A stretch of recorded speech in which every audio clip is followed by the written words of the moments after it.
misheni awaya esesemi dawasioda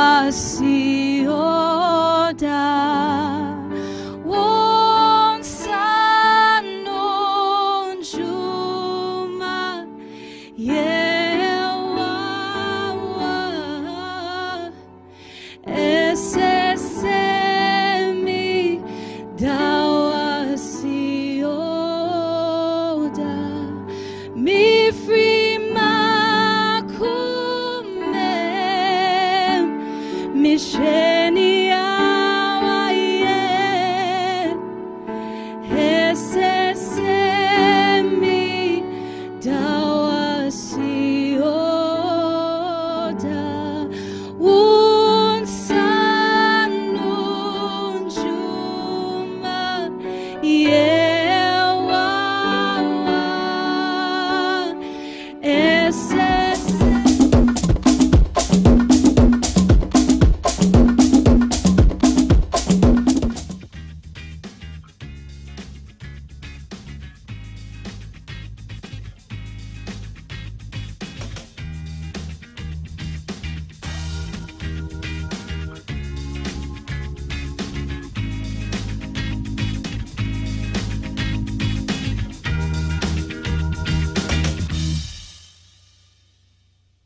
GTV Breakfast brought to you by Adonko Next Level Energy Drink, Shield Acrylic Paint, and Away Purified Drinking Water. Happy birthday to you, Nana Sifa from the National Pensions Regulatory Authority. God bless you. Greetings from me and Val and T and the entire crew right here at GTV Breakfast. 05555 05555 61034. That's our WhatsApp number.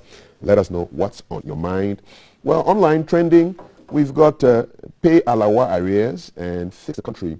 Two big trends happening right now. My guest is chuckling. We shall identify him pretty soon. He is a former MP for the good people of Bwem in the Oti region now. Yes. Formerly Volta region, now Oti. Daniel Kwesi Ashiawizon. Good to have you here. Good to see you too. What's tickling you about Fix the Country who want to have another demonstration on Kwame Nkrumah's birthday, 21st September? Well, what triggers me is that as far as the government is concerned, they were doing everything possible to, excuse me to use the word, to deceive us that all is well. But the people who are feeling the heat are also mounting pressure that no, things are not right. And as I just mentioned about students allowance, everybody can remember the way the MPP members, government, stood at the top of the roof about this Alawa coming to perform magic. We told them in NDC that the teeming number of students that are coming and the development needs of this country, it is only good to subsidize, maybe let the students have the education without allowance, let them feed them, boarding free, and then we expand the economy. That after they have completed school, they'll get jobs like that in the 111 they are talking about today. So that we get a lot of workers in the health institutions and schools. They say no, allowance, allowance. Now the question is coming. The students are calling for their allowance because that is what you have told them. And you told us, and you listen to them on all platforms, everything is well, the economy is doing well, our financial is very, very strong, but people are suffering. So what is the missing link here? People are really suffering. If you should take a closer look or listen to people on the street, in the rural communities, people are just dying. When I say this, people will tell you, hey, you are just happy. No, that is not the... But you are from the NDC. You are in opposition. What you say doesn't surprise anybody. You're supposed to oppose or counter whatever the narrative is coming from the government. You know, it may not surprise you until you have a relative dead. You get me right? So people should not take it that NDC people, they are not saying it. People are dying. You see, I'm in black. If I tell you the number of people I lost last week, will you tell me it is because all is well or it is because my people are sick? No, You can't tell me that. My sympathies. Yes. So we know what is happening. So those who will be saying that, please listen to us. Listen to us. We are Ghanaians. And we are not saying that the country should what? Go into quagmire. We are saying that the country should develop. Look at the health sector. Look at the educational sector. The economy. When I say today that borders are still closed, people will say it is because of COVID. What is the COVID rate in Ghana today as compared to what America and Italy experienced? At least we are not getting some vaccines. We are taking the jabs. So economically, what are we going to do now? People who trade across the border, make a living, getting to 1 year now. The borders are closed. And so it is not because of COVID. Please. So the students are talking. What would be your suggestion if you were to advise the authorities with respect to the training allowances? What would be your suggestion? My suggestion would be the NDC suggestion. But that is what. Which is what? We are saying that, you see, open up the schools for more enrollment because we have schools without teachers, and then feed the students as NDC was doing. They should not pay the boarding house or reduce to the barest minimum, electricity bill and other things. Feed them, feed the students, and then let the student know that the allowance that they are supposed to take is to make way for their brothers and sisters who hitherto, because of the allowance, now government is running quota system. If you tell them, they'll tell you that is not true. Because they cannot pay much allowances, they have a number of students that schools are to pick. So it means because of the allowance that the government is afraid of, now quota systems have been meted onto the training institutions. That is very bad. Because we are talking about Agenda 111, 111 what? Hospitals. Okay? The cheap compounds that were there. The schools that are there. We need the human capital or the human resource to go and man these institutions. So try to educate. Now take your what? Your cake back. Try to educate the student that what Mahama said, I think that is the best option. Because Mahama says what? You will have the education, you may not get the allowance, but the boarding fees and all these things will be taken care of. They'll feed you. But so that you also know that the counter argument is that people use these allowances to take care of themselves, to even support other people. My brother, anybody who is in a training institution know that it is a process. You have not completed school. You have not completed school. I've taken allowance before under Rawlings, whilst I was a trained teacher training, and all these things bring good and bad things. It is not only good things that happens. Because I know what happens to some of our colleagues in the training college. What happens to them? Some became drunkards. Some couldn't even learn. They ran away from the compound. Some couldn't complete. You're blaming it on I'm the talking about 1993. No, any action you take has a negative and positive sides of it. But are you linking their becoming drunkards to the allowance? I'm talking about my classmates. You get me right? If you don't have money on the compound, will you go and drink even if you have that appetite for it? It is the money that pushes you to leave the compound. And I'm sure some of my colleagues who are watching me this one, you know what I'm talking about. It is not a story that I've read somewhere. It is an experience. Okay. Yes, that I'm talking about. Let's talk briefly also about the Fix the Country trend. So the idea behind these demonstrators, the Fix the Country people who want to run a demonstration on the Osatu Fo's birthday, 21st September, is that they want to say no to the 1992 Constitution. They believe that it needs to be overhauled. What do you think? I agree with them perfectly. I agree with them. Because take the roads away. Take the schools away. Take other things away. The president, the Constitution has made the president of this country to wield so much power. So I agree. I'm even joining the NIM, National Interest Movement. I so much agree. What are they planning? Yes, they are looking at even institutions and how the presidents have so much power. You appoint the DCs, you appoint the CEOs, you appoint the chairman of board. Why would we give those jobs to the technocrats? Do you get me? That is why today people think that even if you don't go to school, you can man any position. because meritocracy has been thrown to the dogs. I mean, I love your passion, but I'm curious, were you making these same demands when your administration was in power and the president was appointing everybody left, right, and center? Yes. Look, even the Speaker of Parliament today has been making this course before I even joined the Parliament. You get it right? So now we have to heat it up. The president has so much power. Not only Nana Addo Dankwa Akufo-Addo we are talking about, even though he has worsened the situation. So when we look at those things, meritocracy will be taken. When somebody is to become your road minister, the technocrats must make sure that the person who is going to sit there should have the knowledge of what? Maybe civil engineering. That is very, very crucial. Today, the president doesn't do that. The presidents of today doesn't do that. They can take anybody to be your minister. When you ask questions, oh, that doesn't matter. We are not talking about Nana Addo Dankwa Akufo-Addo only. So that provisions must be changed, that before you become a minister, you must have a real knowledge of the sector they are pushing you to. All right. So that when you get to the boardrooms and you are taking decision, you are taking decision with the members of the ministry, which we call the technocrats, the directors.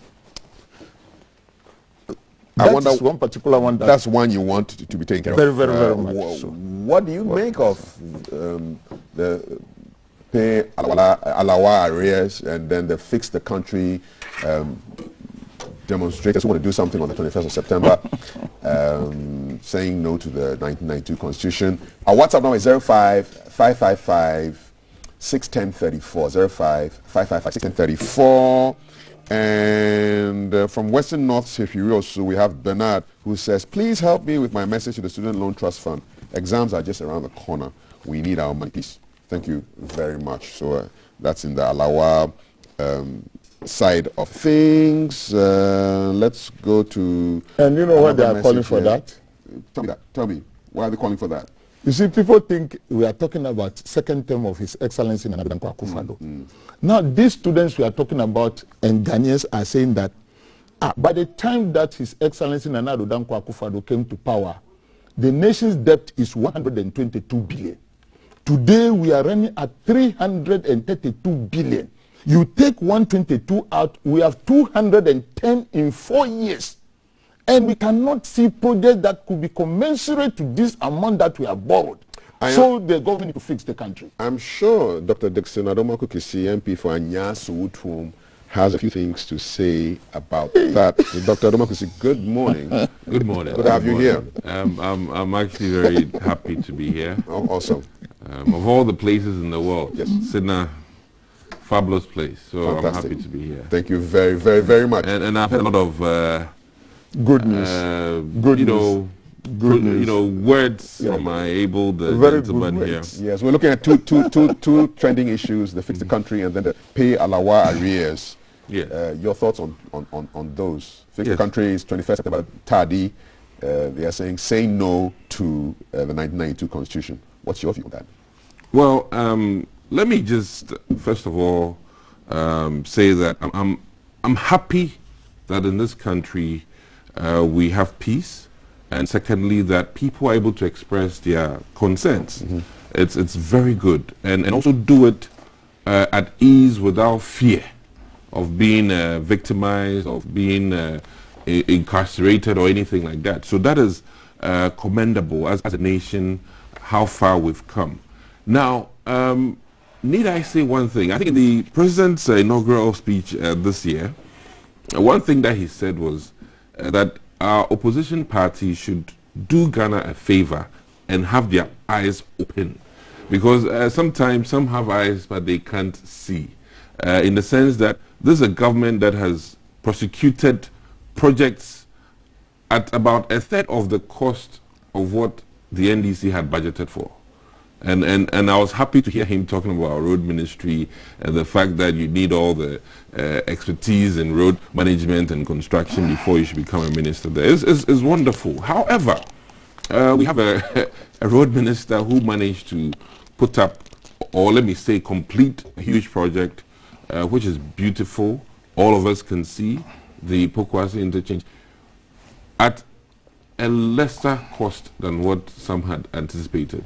And I would plead the same ideology of the opposition party with regards to even the district hospitals, claiming that the budget of $17 million is inadequate, which begs the question, that if one government claims that they would build a 5-bedroom house with $32 million, and another government says, look, considering our environment, considering our tropical challenges, considering the nature of diseases that we have in our country, we would do something fit for purpose at a much lower price. And this is a government, you know, the MPP government have been very happy about one thing, and it's very distinct.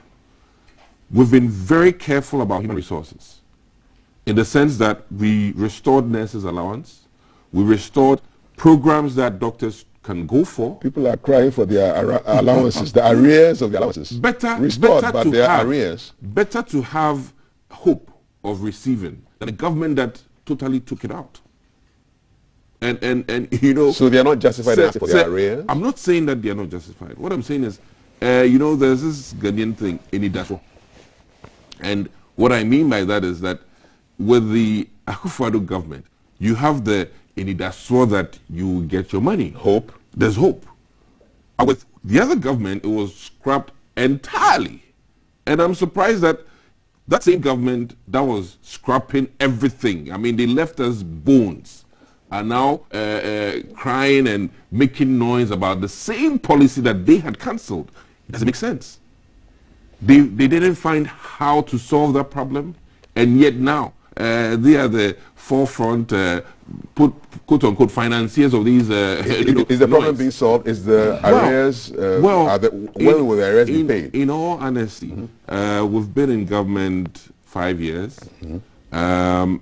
If minimum of 3 years have been paid, I think it is reassuring.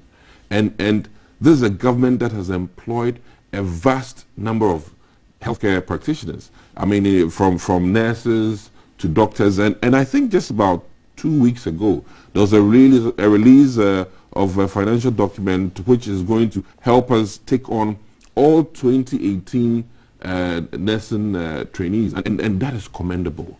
We had a government that halted all employment of health personnel. So briefly on this point of the allowances, what hope do you give to people who are watching right now? What's the hope? You know, our labor minister got into an accident not too long ago.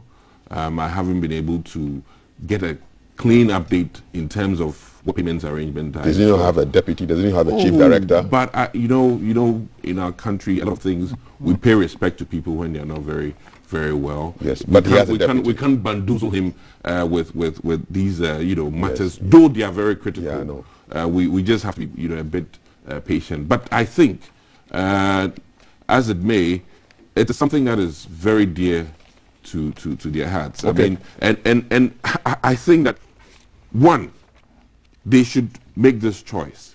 This is a government that has restored and is paying, and there's a track record.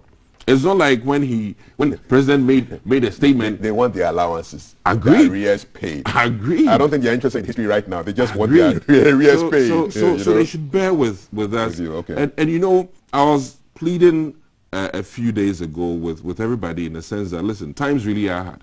I mean, no matter how you slice or dice it, times really are hard, and it takes very bold, well-meaning finance ministers in the world to help us because of the reduction in government revenue, the reduction in even foreign direct investments across the world. But $1 billion just came in yesterday, so things should be solved. Absolutely. Let me just jump. I want to jump to this story on the front page of the Daily Graphic.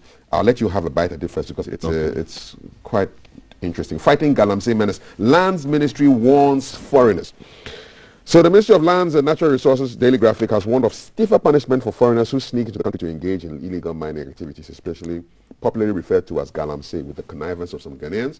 Ministry stressed that in their own interest, foreigners who were actively engaged in the illegal action contrary to the law should respect the laws of the land, as they would be shown no mercy when they were arrested. Is it not incredible that the Lands Ministry is just warning foreigners? Is that how the Galamsey fight will be won? By warning foreigners? You know, in all fairness, I've been studying our Galamsey issues in the country, and I hate to say this, that we are almost like the South Americans in terms of their fight against drugs. And let me make this argument that it is highly unlikely that we'll have zero Galamsey in this country. Highly unlikely. That is the truth of the matter.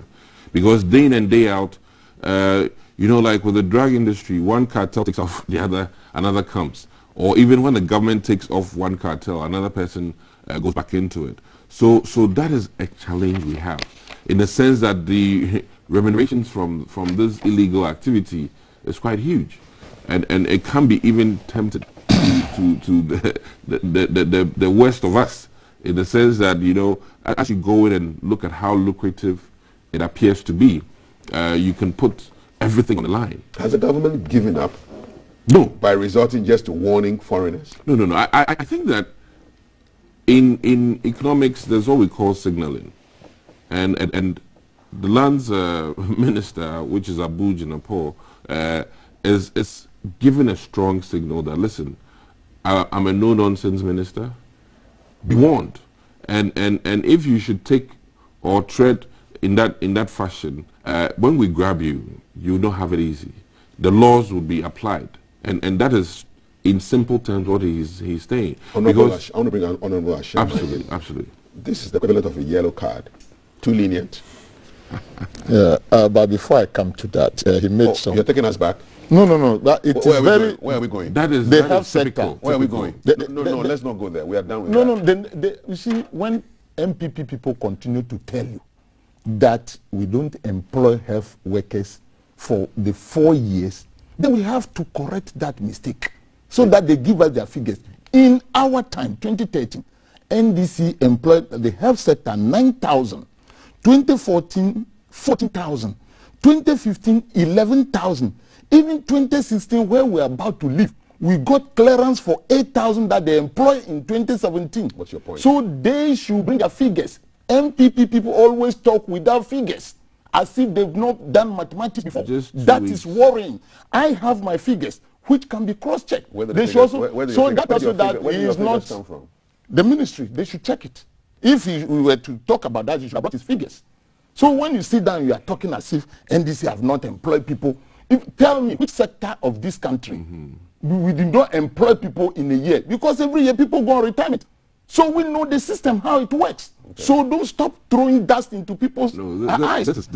I'm giving you my figures. Go and bring your figures. This is concrete. Okay. Go and bring your figures. Okay, anyway. Now moving away from that. Are we done with the figures? Yes. Okay. He used some words like, we are making noise. They are making cacophonous noise.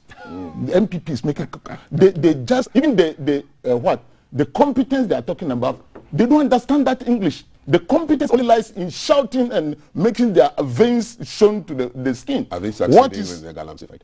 They are not. I thought they would have done better. Because I saw one of the papers, it says Shamfam machines being bent. Yeah. On a particular river, is it River Proud? One river. Ankobra River. Ankobra. The front page of today's graphic. Yeah, let me tell you, we don't need strong men to man this nation. If you are telling me the Minister of Environment is a no-nonsense man, that doesn't make sense. In the world of administration, we don't need strong men. We need strategic people, lands. We need strategic people who know how to fix things. How do we fix Galamsey? The Galamsey must be fixed as at this time. The MPP government, I was expecting that they know people who understand the business. They know people who can do the business right. The loans that they are taking always. Right now they say 1 billion, as if they're not going to pay back. That wasn't how do we? It was a free money, really. No my brother, IMF is giving us free money. Yeah, there's no conditions. I said, may God help us. Because you saw what happened to the COVID money. And these people must be called to account for it, even if it is 100 years. So I thought we were Galamsey. So, no, you are not going to tell me. I thought we were. So I thought we were on Galamsey. Now, so you realize that we don't know how to even fix an institution, a single institution, to enroll this youth. You'll be very happy. Why are people running to Europe and America and they are still taking them? Because they need their human resource capabilities. So if we have the youth in this country and we have the natural resource in the soil, what must the government do? Get the loan for them, put the systems in place so that when they see a foreigner, they will not go chasing foreigners. Is warning of foreigners the way to go? My brother, who bring the foreigners here? Who sent them to the forest where the gold is? How can a Chinese know that there is gold in your farmland? Is it not Ghanaians who are bringing them? Those Ghanaians are telling you that we are hungry. We must chop. So the government must wake up from its slumber and make sure that the right thing is that why should we be having gold and we'll be selling fools? People who have gold and diamond, our main business today is to be selling fools on the street. Go and see their classmates. So we must think and rethink. But unfortunately, the government of today is sleeping more than the elephant. And so we have problems. How do you fix Galamsey? I am telling you that the institution, take it, Galamsey project, institution? Take a Galamsey project to be like Unilever. I'm just giving you an example. For business. As a business, so you know the people who are working over there have the knowledge of the business. That is something that let us get Ghanaians, some Jonah and others who have the knowledge of the business. Let us put a question there. How do we make sure that we get our minerals extracted without destroying the environment? After giving all these things, give them the resources. Go and take, if the president is taking this $1 billion to go and fix that system, that we have a company called Ghana Gold Company in this country and making sure our brothers, why don't we expand this with this money? We should be able to do it. That is how we fix it. If you don't do it, and the guys who are in the rural areas knows very well that there is gold in this one, they will find any means at all. So government must wake up. They talk about green mining. That is good. But they need money for that job to be done. Final point on this. So the Western Regional Minister, Mr. Kwabena Ochre Darko Mensah, has urged communities in these mining districts to volunteer information about these galamseyers. What do you make of that suggestion? Very unfortunate. These are the people who are telling us that they are digitizing this nation. They have drones and other things. And give the appropriate institution who can even hover. When you go to America, you don't... But don't you agree that the communities play a role in so in that statement, government is being lazy. Government is being lazy. You have the job. Is the community people who go and bend the shafan? Is it not the government who send the people there? So if you are, please, if you send people to go and bend the shafan, at least we need to think that there should be aerial and ground monitoring. That is what you should do. You have Operation Come Light, they drop pickups, they move here. Release these soldiers, our soldiers, into these areas to manage as you develop this strategy I'm talking about. And you are not doing that. You are calling the people who are hungry and they want to mine the gold and get something to eat to come and tell you that you are going to do galamsey. And are you sure you are going to get any information?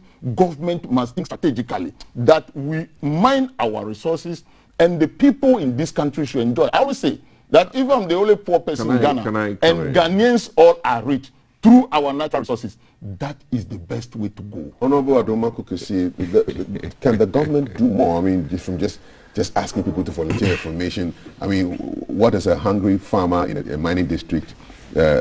What power does he have to grass on some rich people who are probably armed? Well, can government do more? First, beyond warning foreigners to warning them. That's a lazy option. Can I maybe proceed? A very lazy option. I think we'll be doing a disservice to the country if we base the work on galamsey on just strictly today's headlines. I would beg to define that sense. That is not the only headline. What I'm saying is that is not the only action. That is the headline they say you should talk about. So what I'm trying to say is that beyond these warnings, I mean, I was in Tamale not too long ago, where there was a session on how and what the government was doing with regards to mining and illegal mining and the equipments that they are hoping to empower people who want to do the right thing. So there's more than what, as I should say, is in the headlines today. And I think that I would beg that we go beyond just the headlines, and that's what we are doing here on this show. We won't stick with just headlines. So, case in point, one, it comes down to employment. It's very important. People definitely are in the industry for one key reason, to have ways and means to earn money and to take care of their family and their needs. So that is very important. Enforcement is weak. When was the last time you heard of any Galamsey people being processed for court, any foreigners, any Chinese people, or any other people involved being arrested, being jailed? When was the last time we heard that? Well, if that is the only thing we're looking at, that's a key thing, because there's a reward. I mean, people are mining and there's no sanction. So it used to be, it promotes other people. It used to be the case that I think we're only stopping them and then taking their equipment. And all kinds of stories were made about that. No. Before the burning, before the burning, because you know, let's keep in mind that there was a point in time that excavators were taken, and quote unquote, a lot of stories were made about it, in the sense that some people claimed that it was being resold and all that.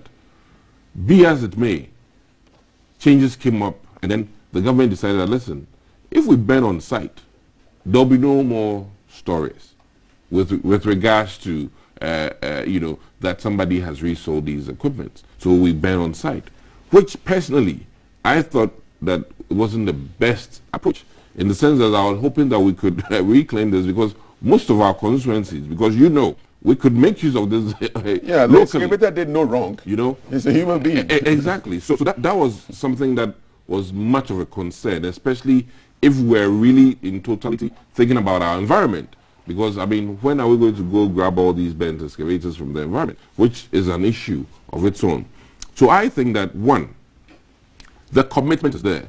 There's no government that came out boldly like the Nana Addo Dankwa-Akufo-Addo's government in terms of fighting Galamsey. And he said, and it has cost him a lot of votes, and we all know that. You know, because he was so strong-headed when it came to Galamsey. Is that what led to the reduced performance in 2016? Galamsey fight has been a it's a long time for them to think. And I think that the president's commitment about Galamsey is undoubted. I mean, people know. And to the extent that people were pleading that he go even slow on the fight. And he said no. Because you are destroying things. At no cost.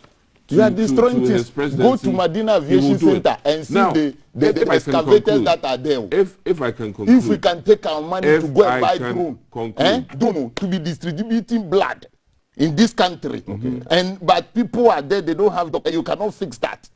I'm a bit this is a very don't be surprised. Go there and see if the excavators are not there. Go to Medina, you know the place. So our health needs are not I said, what do you mean by that? What you're saying. If people are well, you see, health is good, but that will be the priority. Wait, you are eating well. Are you serious? No, listen to me. What do you mean by I'm not saying that? The hospitals that you say you are going to be, are you going to be what? You couldn't even show anything on that. You are using. So you are saying that. Let me tell you that initiative my brother-in-law is a lab technician. They advise you, your government, that in the hospitals we have maintained, rehabilitated the labs, because the people there, they have blood. Let us take the blood and store it in the blood bank in the district. Your government says no. He took our money to go and buy drones, and because he wants some shit to chop. I think you are forgetting that I am not forgetting anything. The drone technology is not strictly I've never gotten one in my district. It is not strictly for blood. I have never gotten a drop in my district. Is my district not vaccination, Ghana? I say, my district, is it not Ghana? The drone technology. My district, is it not Ghana? Gentlemen. You distribute in your areas alone? I'm a bit surprised. No, Honorable don't be. Ashama, Honorable if we take money to go and buy drone,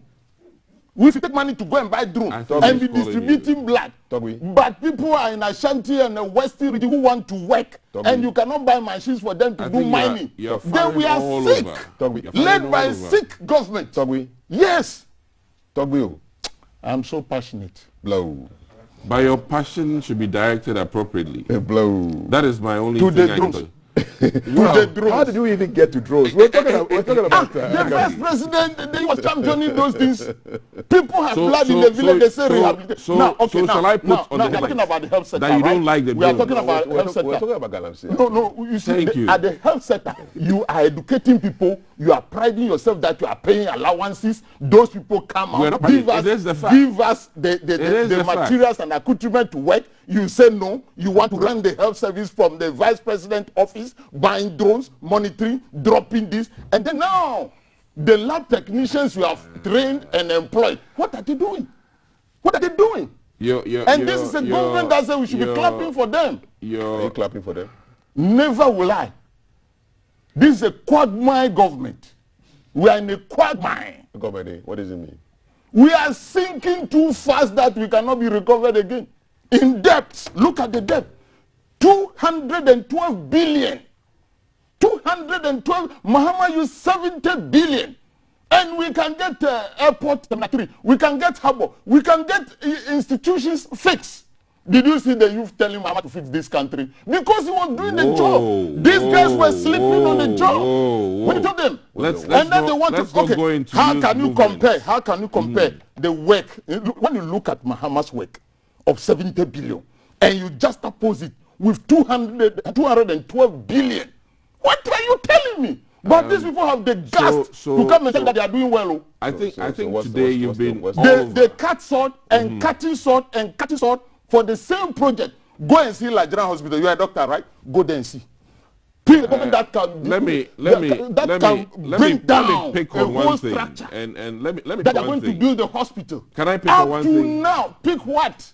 Up to now, they have not done it. It is there. Go and see the trade fair where we used to go and enjoy. Your passion is admirable. No, I must talk for my children to have a better Ghana. I must talk. If I don't talk, I don't think I need anything for myself. I am okay. Can I talk now? But my children must have a better Ghana. I agree. Did you see our brothers who go abroad coming back to become ministers? They tell you that abroad is not all that good. Oh. So we must talk for this country to be better. Magadama. And we must not be led with this sick government. Can I enter? I will not talk again. Akbar. Akbar number 05-555-610-34. What's up? What do you think? We've talked about the paying of the allowances. I've got lots of messages on allowances. I'll read them. We've talked about fix the country. We've talked about galamsey. The government is warning, and the minister is warning foreigners. Be careful. You people start talking about Mahama. Oh, you said you wouldn't talk. He has done good job. No. Using English language. This. Meanwhile, the money, we are demanding this money. Yes, I know. Let's talk about money. 212 billion. That is what we are demanding to fix this country. We'll talk not about the that. new loans. Okay, we'll talk about not money. the new loans. Honorable Madakukula. No, blow. I know, chair. I think this is the epitome of being in opposition. No, don't put fire. Don't put more. No, I mean, I'm trying to make sense of his outburst and all that, because... No, he's speaking with passion. The passion is allowed. But it should be guided. Passion without guidance. I don't think you can tell him how to guide his passion. I'll not mind, my friend. Do you know his name? Dr. Kizi. What's his name? What? Mention your name. What's your last name? Me. Your full name. Give me your full name. Dixon Kisi. Dixon. So true. Yes. Okay. That's okay. I don't know what's going on here, man. But let's talk about money. 53% of beneficiaries are receiving less than 1,000 cedis. Now, this is quite worrying. So more than half of the 233,670 pensioners on SNIT payroll currently receive less than 1,000 cedis per month. This is according to Director of Planning, Research, Monitoring and Evaluation at the National Pensions Regulatory Authority, Mr. Ernest Amate Vondi. So the pensions are quite low in this country. About 1,800 people are on pensions of less than 300 cedis a month. 28,000 plus, 28,000 plus getting between 300 and 499. Pensions are low in this country. And is it because of the way public sector salaries are structured? I think he won't talk now, so that's good. But let me Yes, come in. I'll talk. No. I think You see, I think it's my turn. It's my turn. So let me have it. No, just take a bite. No, your bite will be a meal. No, bite will be a meal. So let me I'm go. now going to talk. No, you're now. That was just prelim. Relax. I beg relax a bit. So what's going on here? What is key in these comments? One, insurance or payments post when you're retired is largely a factor of how much you put in. So if you're salaried and your company does not put in the appropriate amount, that is one key thing. So I mean, these are issues that started way back about 20 years ago, and we cannot fault current government for that. So it's time for SSNIT to double up in the conversation, communication to people working now, to make sure that wherever you do work and whatever work you do, you ensure that you are paying into your SSNIT contribution the appropriate amount, and you can even adjust per even your own self in terms of the other options, tier 2 and all these other things, so that the average Ghanaian should now be mindful of his or her retirement. Unfortunately, our culture doesn't encourage us to be focused on retirement, because we always think that, quote unquote, when I'm dead and gone, who benefits from all of this? I mean, God will provide. Or God will provide, exactly. So I really think that culture, whether NDC, MPP, whether whatever party you belong to, this is a problem in our society, and I really do not envy SSNIT in terms of this managerial challenge they have, because we can't pay out more than you put in. No. And that is rule number one. It's like paying for premium insurance and what you get, and then paying for basic and what you get. When you are in trouble, you cannot then go ask for premium services. It's not possible. Can SSNIT also be faulted for some of the investments? Recently they were in the news and indicted on some investments that didn't go quite well. I think the reportage was aired in the sense that when you claim that SSNIT has given monies out as a loan, and that because of the amount given out to loans it's a waste, I think it is flawed. There's one interesting thing that people need to know. Insurance is set up in such a way that it takes in collections and invests and gains interest and all that to help with payouts in the future. So most banking sectors rely on what? Insurance, where insurance is set up to be collecting money all the time and then help banks to run it. So that is just how the game is, or that is how it is in the whole world. And I think it was not good that editorial people just hang on the fact that because it's been given out to banks alone, it's a waste. No, I think they need to recall that, and we need to be fair in terms of how industries work. So I think that this payout challenge is not because that SSNIT doesn't have money to pay, and let's be very fair to SSNIT. Like I said, what you put in is what you get. Okay. So we can't fault SSNIT if people put in and their appropriate amount of money they should be getting is less than 1,000. It's unfortunate, but it is, as they say, what it is. And you need to be putting your eye on what. Yes. So I get my impress on what goes out to SSNIT every month. I make sure I chase it. It's very important. So every employee, every worker out there, you should be chasing and looking. And unfortunately, we're always looking at what is in our hands. No. I mean, and that should change. Yeah. We should look at what is in the future, and all of these, employee benefits also are very important. How much is put away for your children's education and all of these things. So that is what I think that as Ghanaians we need to sort of change that culture. Very, very important. He set it up nicely for you to respond to this. 53% SSNIT beneficiaries receive less than 1,000 cedis NPRA. I want to make this point clear. Yeah. It is not that SSNIT could not pay pension. This is what people are getting. This is what people are getting. Yes. We agree on that. So we are talking about quality jobs, quality pay. That is what we are telling the NPP. Quality job, quality pay. We in the NDC, we have some practical examples we can give. Compare somebody who is working at Atuabo Gas. The NPP people are scrambling now to be board chairman and all this, to somebody who is doing planting for food and job worker. What the name they've given them? Those that they sent to Independence Square. They call it Is it NACO? Or NAPCO. Oh, that Compare, one is- no, cool. Compare these two workers. That is why we are telling you, the youth. Is it a fair comparison? Totally. Yeah, off. that is job. Which one We is are the job? talking about quality job.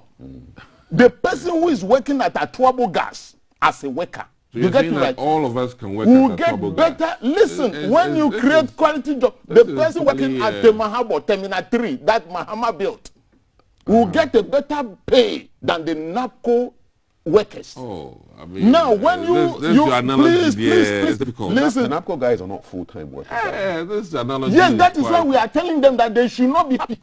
No, but They should not be it is happy. a preparation. And then, oh, please. And we It's are a telling the preparation. government to that stop creating this type of jobs that will not take these boys or the So people there should be no to the temporary end jobs. of their retirement, and they'll be receiving 100 Ghana cedis as their pension. Is- Because is- whatever is you do it now, deducted from NAPCO allowances? they will tell you.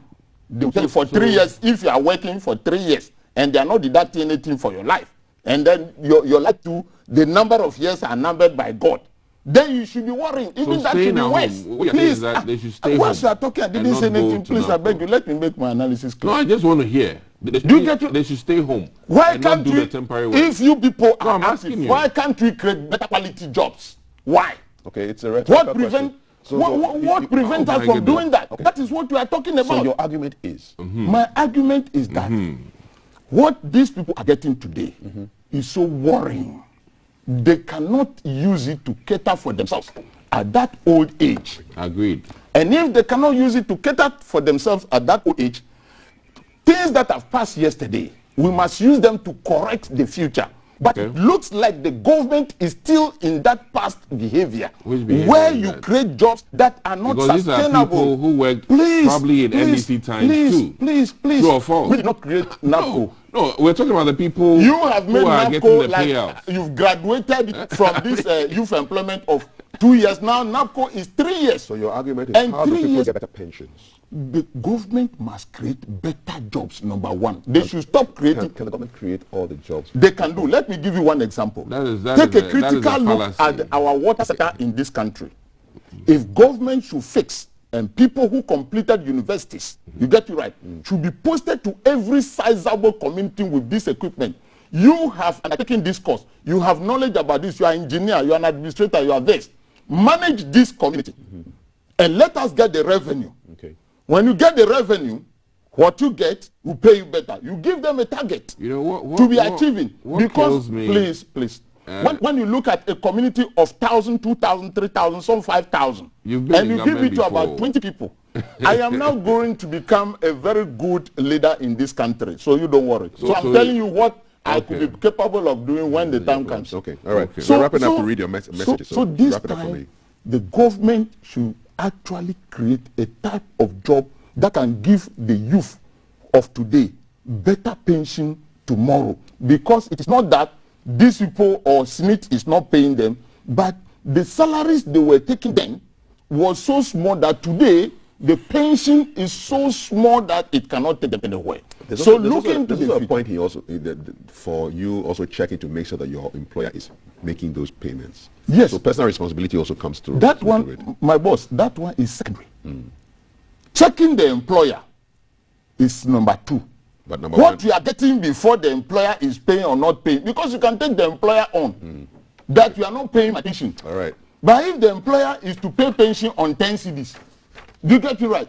That is the problem. That 10 CDs should be about 1,000 or 10,000 Is there hope? today, so that.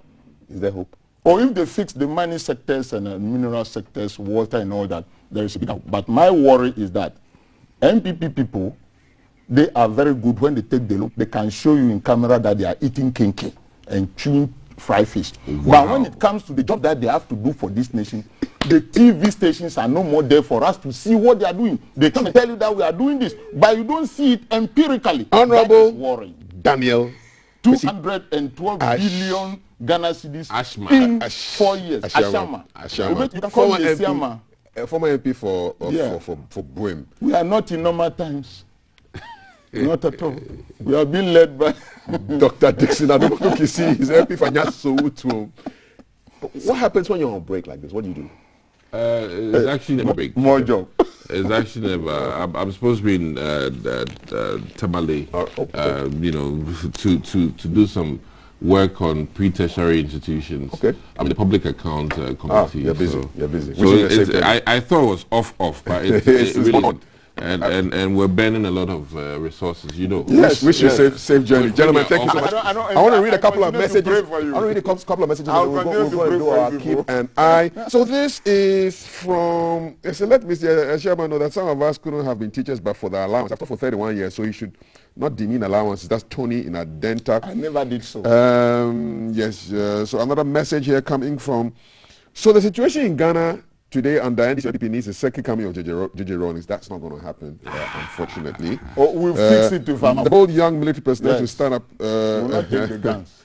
Yeah, right. Okay, with our mouths, eh? Oh, yes. With our mouths. Yes, that's why people who are declaring results in 2021. Okay, more messages. Hi, good morning, 2024. Matthias. We have to match them well. Kindly remind my NPP MP that the nursing and teacher training allowances were instituted to encourage people to enroll themselves in these two institutions when they were undersubscribed. However, these days, those institutions are now oversubscribed. Hence, there's no need for allowances again. That's one view there. And then I'll take a final view. All workers should be paid well, but not only politicians.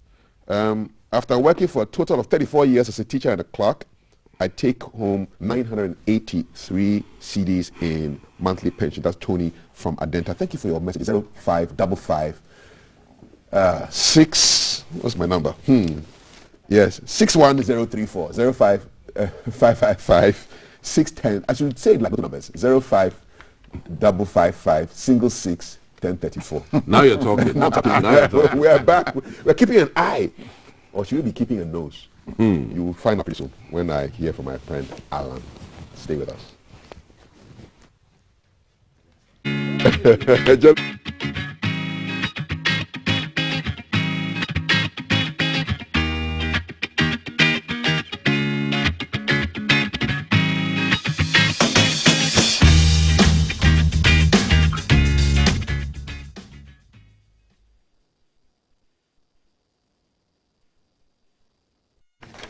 All right, hashtag GTV breakfast. I'm enjoying our WhatsApp number, you know, it's great. 0555561034. This is GTV breakfast, bringing you all you need to know, current affairs, headlines, and interesting stories around this beautiful country of ours. Brought to you by Awake Purified Drinking Water, Andoko Next Level Energy Drink, and Shield Acrylic Paint. We've got conversations coming up on awards, on bribery, on books. But for now, we want to go to town to find out what Alan is up to. He's keeping an eye on issues. Alan, hi, good morning. Hello, good morning, Coffee, and good morning, Ghana. Welcome to Keep an Eye. Oh, yeah, good to see you, man. What's We're up? currently in Accra, Gono, to be precise.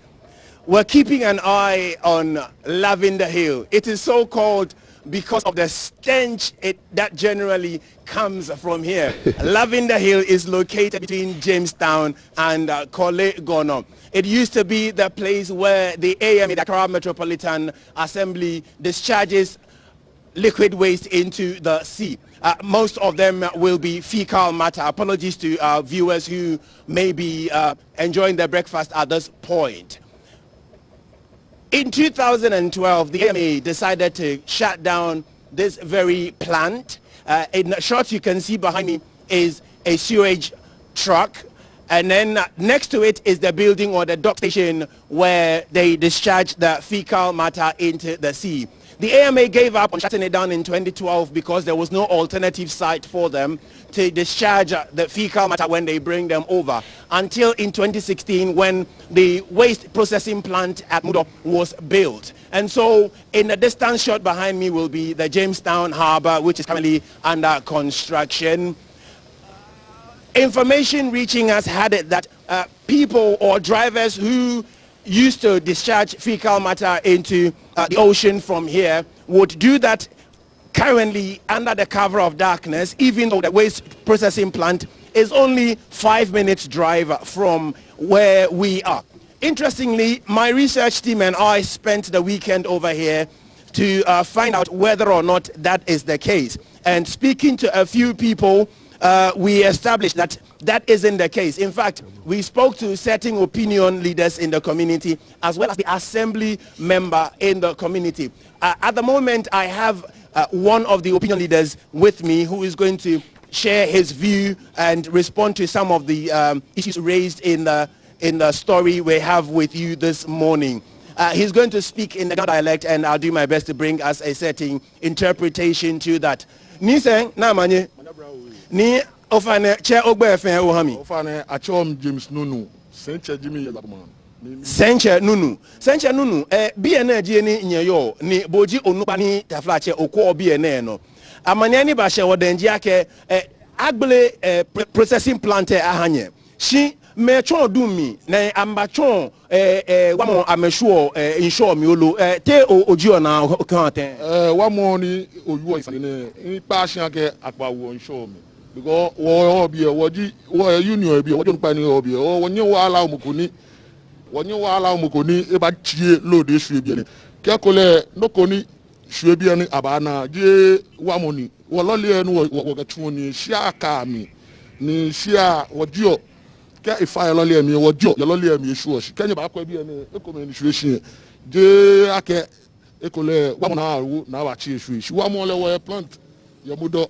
e wo je meji enu wo ke ya sisi asane ele bia di enu ojo ohia ke fa keke wa hai budoza keke e ba grade bi ene wo ka wo mo wo bi ni wo be no se hu hogba ni wo kenya bagbasa ne nya ha wo na wole ake keje ake moku afi na ka nya di enchepo nya ache ni mlakele aye ani ejiye ko ni nya damo lo nya chake nya shidamo he na ga no wo mo hia bia ane no eji wo na moko ni e bale na kan ele wo ba ni mlakele aye because mlegme gba ka efian no ba na ko wo wa mo o ka wo jeme no ni je nyo hu nye hani inan le yake nye ha mo ni nye ba asuma ake ke ahie ko amlalo abami ni ewanye te no ni ji na kan ha mo awmo ni US and bia na eji ekomeji bola na ke ba sure bia I mean na ke toilet ka se park obi e wo ka metishman ke bola na ba chon bia ne shi bola je de time ameke ba manke ni wo ba bia ni wo panu chon wo tie na ameke bola ba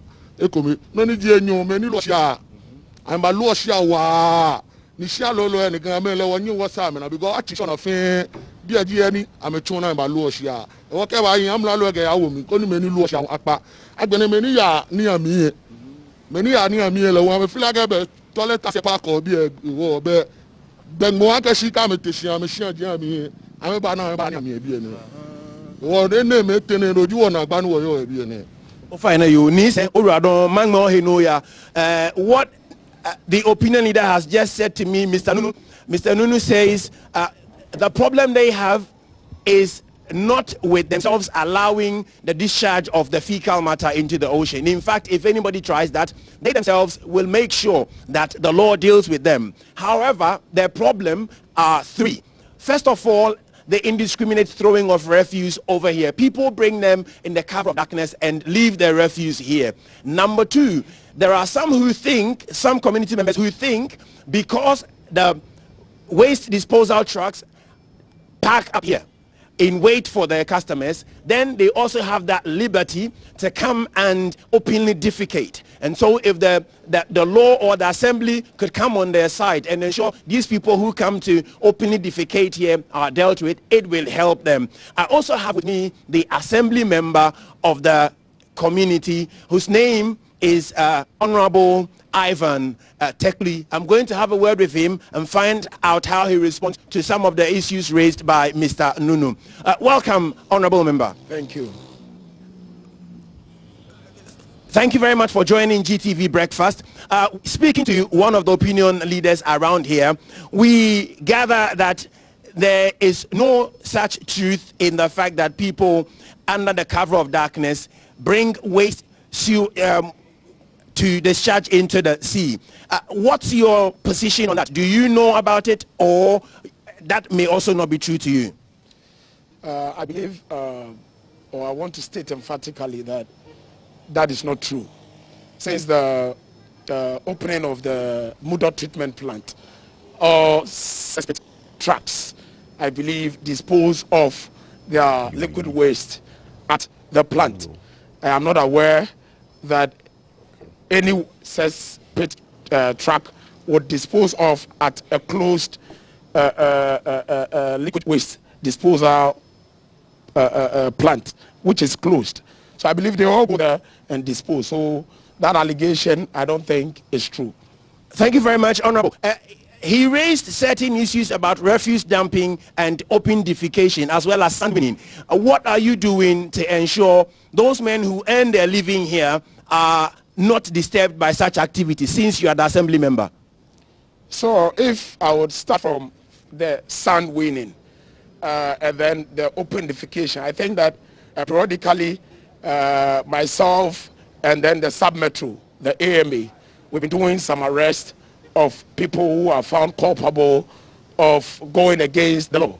What I think is that more effort would have to be placed into it, and then also we need to do more of the sensitization to make sure that the people would know of the penalties involved when you indulge in these indiscriminate unlawful behaviors. With the refuse that Nee is talking about, I'm in talks with the AMA so that we would come and clear up this place, and then if possible place signages here to let the community know that you cannot dispose of refuse here. Will also help. Currently we are in the distribution of the litter bins in my community, and so would also engage and see those who have not rolled onto the litter bins, and then encourage them to roll on it. Thank you. Thank you very much, Honorable Member, for speaking to GTV Breakfast. This is Keep an Eye, coming to you live from Lavender Hill between Jamestown and Accra. I must also mention that to my extreme left is a disused compost plant. This has been disused or stopped from operation because of the location of the new Zoom Lion plant. Thank you very much. Back to you in the studio. Thank you very much, Alan, although I think today's slot should have been renamed Keep a Nose. Because as was Lavender Hill, no matter how strong your AC is, no matter how tight you've closed your windows when you're driving by, the scents will penetrate your car and you will not enjoy it at all. I don't even know why they call it Lavender Hill. It's such an ironic name. But I'm about to go on a rant right now because I've just been listening to what these gentlemen have been saying about indiscriminate dumping of waste into the sea. Fine. So people are dumping stuff into the sea at dawn. Let's put some lights up there. Simple. Let's put some cameras there. Catch people. Prosecute them. Now to open defecation. The man says sensitization. Look, you can sensitize all you want. If the man doesn't have a toilet in his house, he will go to the beach. The breeze will bathe his bottom and he will do his business. We just need more toilets. It's as simple as that. You can sensitize from now to kingdom come. People will still go and do the free range. So please, we need more toilets. It's as simple as that. That's it. And with my rant over, quick messages before I bring in Thelma, who has her guests, Andy and Gloria, standing by to talk about what's. Good morning. The Galamsey issue is not just the fault of MPP or NDC. It's much bigger than the government because it involves powerful stakeholders. Secondly, most of the people involved in Galamsey are really, into quotes, into brackets, unemployables. Ghana needs a comprehensive social development program. That's Helen from Tema. Thank you so much, Helen. And the last message for this morning before I go for a break. Galamsey issues go beyond what has been purported. When you don't drink water, that's what happens. Purported by the ministry. Where in Western region, we need better approach of local government and involvement in the affected persons We need alternative livelihood programs so we can prosecute religiously. Laws made to regulate all these should be enforced by all. This is Lewis from Kejabil, Ahanta West Municipal in the West Region. Thank you for your messages. 05-555-610-34 is our WhatsApp number. Scrolling on the screen. When we return, I won't be here. I would have vanished to be replaced by Thelma, who has a conversation with Andy and Gloria. Who are they? You'll find out after this. Coming live from the capital, this is the Breakfast Show.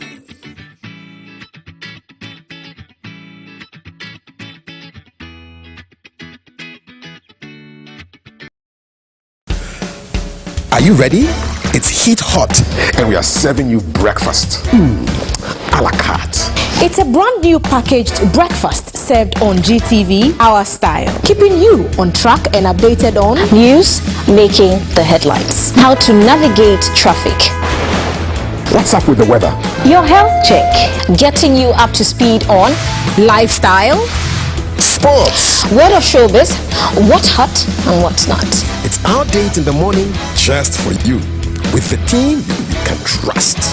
It's breakfast weekdays at 6 a.m. Don't be late. Coming live from the capital, this is the Breakfast Show.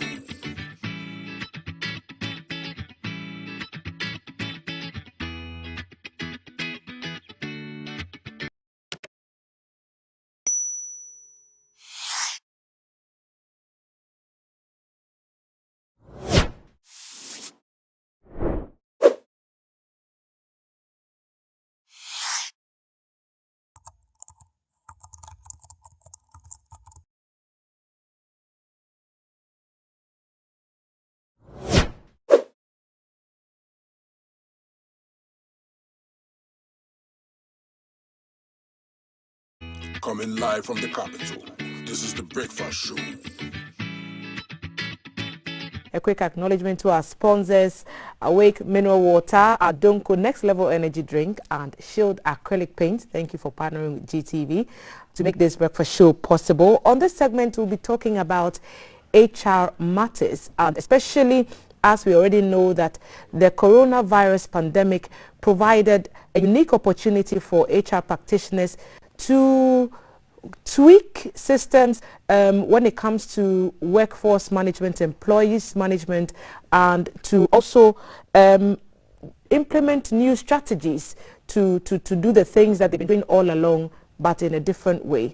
And this morning, we know that it is the HR leaders whose duty it is to impact the new trend, or to explain the new trends to the employers, to make sure that they maintain the same levels of productivity as it was before the pandemic.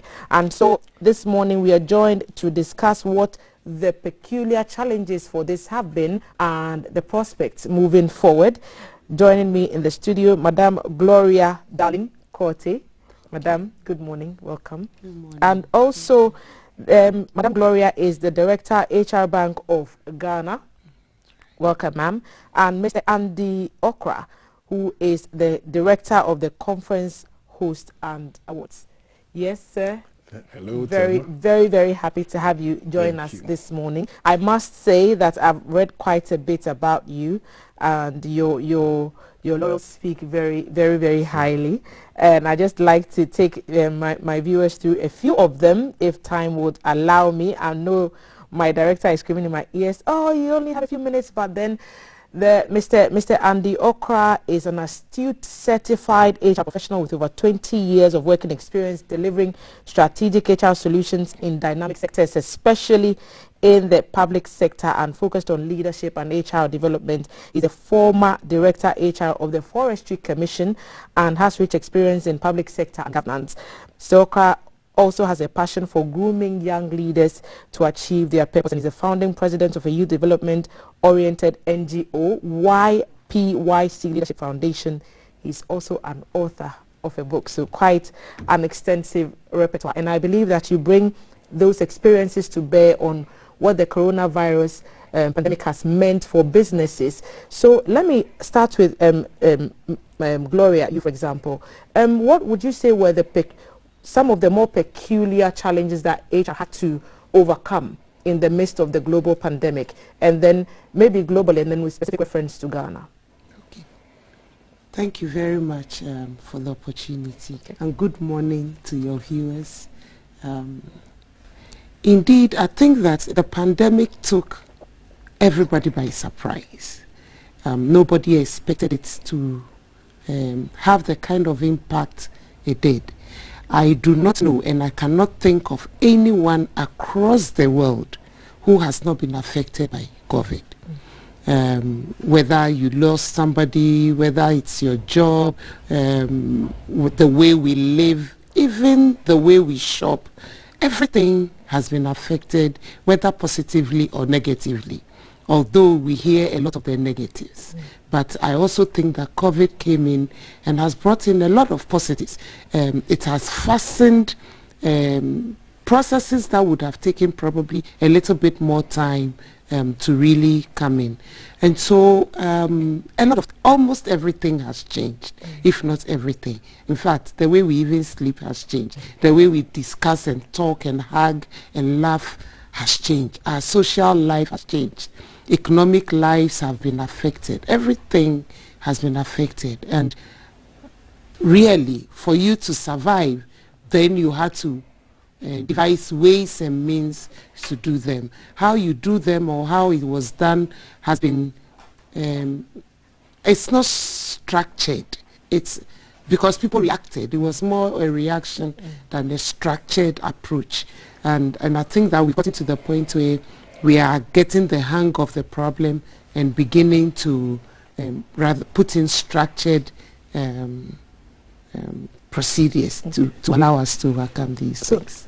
Ms. Walker, how did your institution react to the pandemic during the lockdown?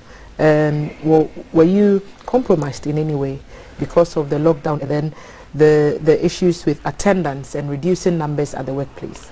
Right. Thank you very much, Thelma. And then let me also greet your viewers and for the opportunity given us. And as Gloria stated, the challenge of COVID, like we all know, we were not expecting that. So in every institution, I think it was a real shock. And then from where I'm coming and from reports we're reading and colleagues we've been working with, everybody got to the point that we were locked down. Work has to be done. We don't have to go to work. What do we do? So immediately we have to rethink and make something. So in our case, for instance, some of them have to, everybody is staying at home, but people have to go to work. So they immediately have to just trigger the business contingency plan, making sure that yes, a few people are going to go to work. How do they go to work safe and protected? If these people are not going, who are those going? Then have to have a clear plan for them. So this is how we put it. So few individuals were sent to work, and then we make sure that they were protected. Those who have to be taxied for them to get there, they'll go. If you go, we don't have to, your touching computer is an issue. So how do you quickly get sanitizers and all that? So it was, and again, you have to innovate and rush and create sanitizers and stuff like that. So you're saying that the whole HR experience redefined? Redefined entirely, because what happened, there was no plan. Even in your contingency plan, that plan is not in there, because we're not expecting. So the HR, how to even, people were planning training and development programs that were really going to affect their lives. They have to stop and find a way of doing it. And that brought about these virtual things, which has really escalated in our setup. What would you say are some examples of things that we used to do differently, but which now, because of the pandemic, we've had to make almost a paradigm shift to achieve the same end? Okay, so really for us in this part of the world, there's been a lot of on-the-ground work. So flexi hours and the rest were not really part of our fabric. But COVID got us to go there, okay? A lot of institutions did not have real business continuity plans. They were very ad hoc, probably not even documented. I'm happy to say that in our case, we've always had a business continuity plan. We have a critical team who would work. They know where to go. They know what to do. So for us in the Bank of Ghana, it was a little bit more structured for us because we had the foundations, we had the fundamentals. When COVID struck, it took a while for it to come to Ghana. So for us, our team immediately set to work. We began looking at what was happening on the global world, and we knew that at some point it would come to our shores anyway. So we had various scenarios and what to do when those things happened. So as and when it happened, we triggered. And once we triggered, people knew what to do. Bank of Ghana, it's a security zone. So we had structures. You cannot walk in anyhow. You need to be allowed in and the like.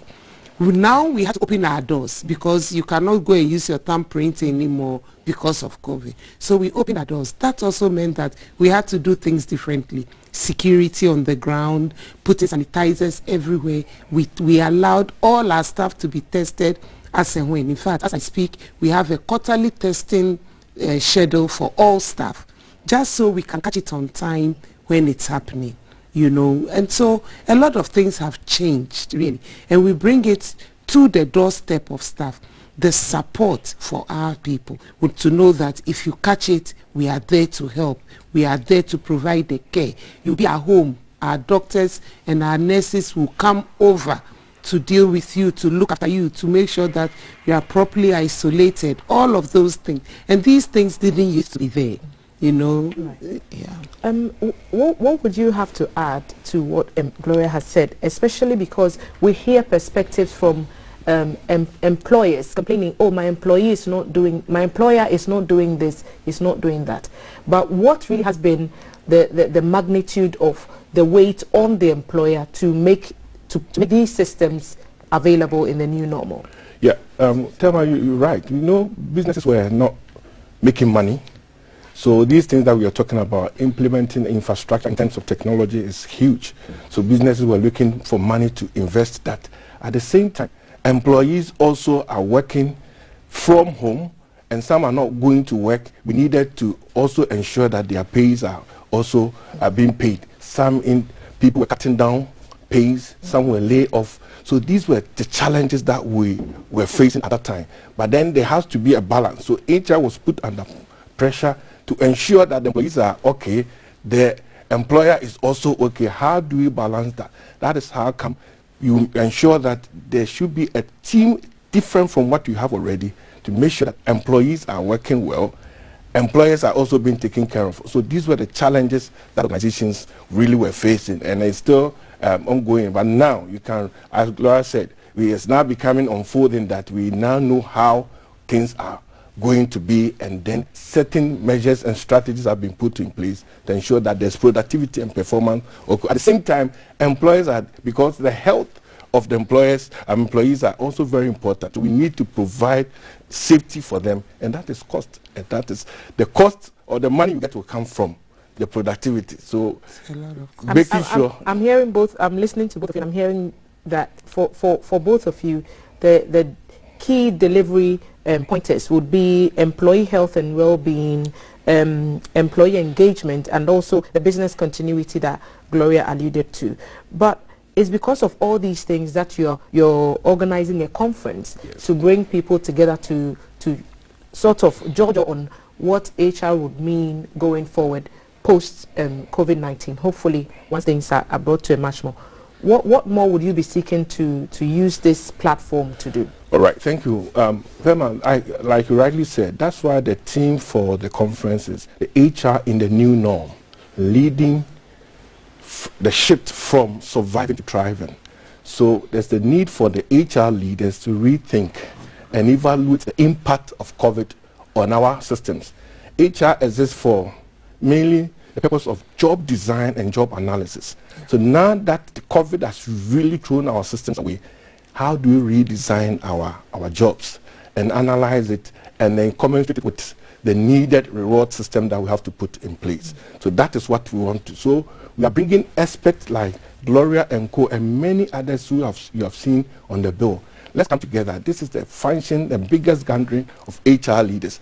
How are you doing it in the Bank of Ghana?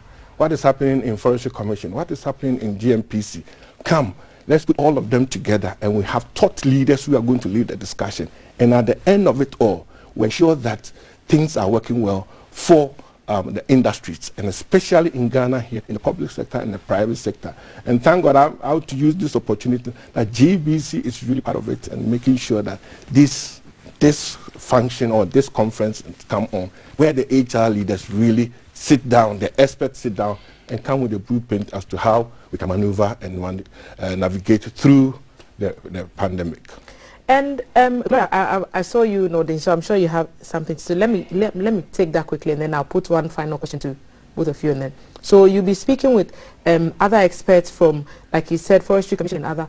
What would be your key message, and who would the target be for that message? Okay. So for now, we are talking to HR leaders because they are leading the function, and in every institution, HR is actually the backbone, because it is the people, and they are the people who get the job going. And so it's just about the support that we can give to our people. We need to look at our policies, our processes, our procedures. We need to think ahead and say that going forward, what are those things that we're doing which are not really take us anywhere going forward, and begin to look around us and see how we can position our function in a manner that would bring business continuity to ensure that people still have jobs. Because like Andy was saying, some people were actually laid off, okay, and they don't have jobs. And for those who were, even during the lockdown, people were abroad, they were now going to come in by lockdown, so they were started through no fault of theirs. You have to continue paying them, you have to continue providing the services that you need to provide.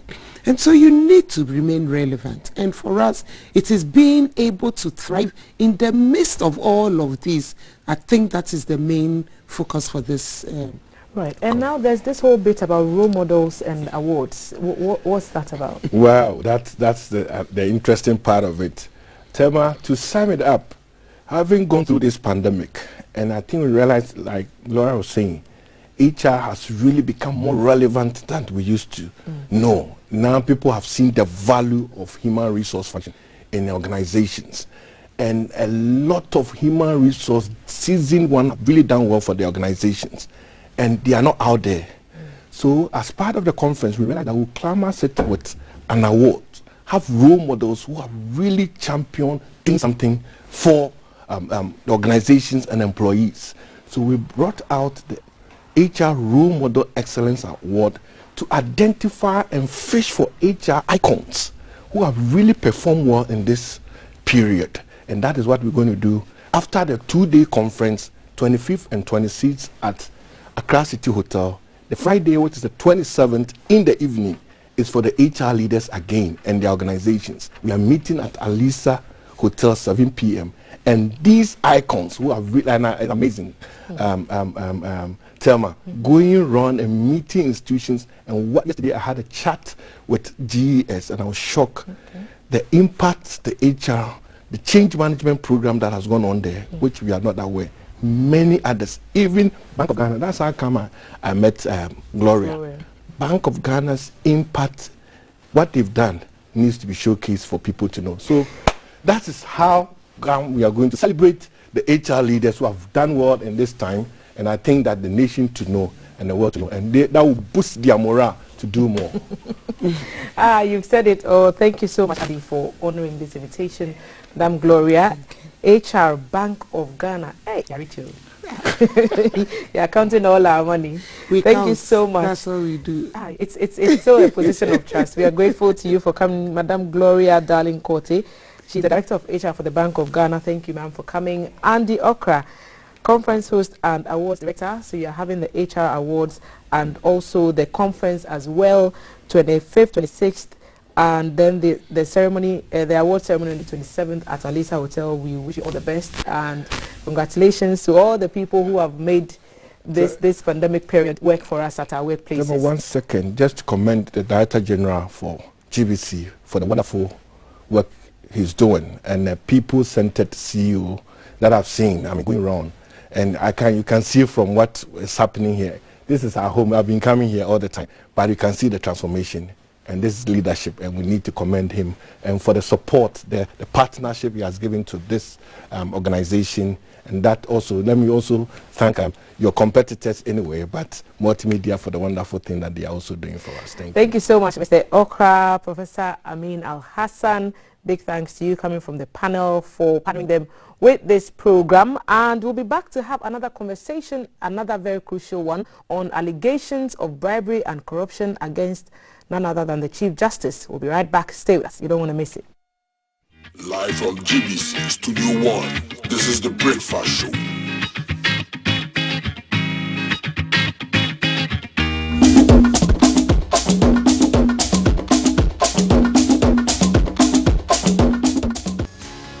I saw to check on the net. I told them. Coming live from the capital, this is The Breakfast Show.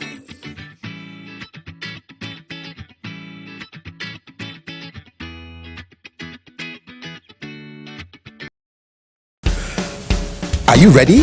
It's heat hot, and we are serving you breakfast. A la carte.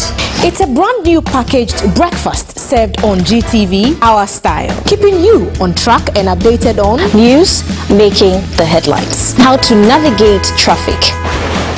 What's up with the weather?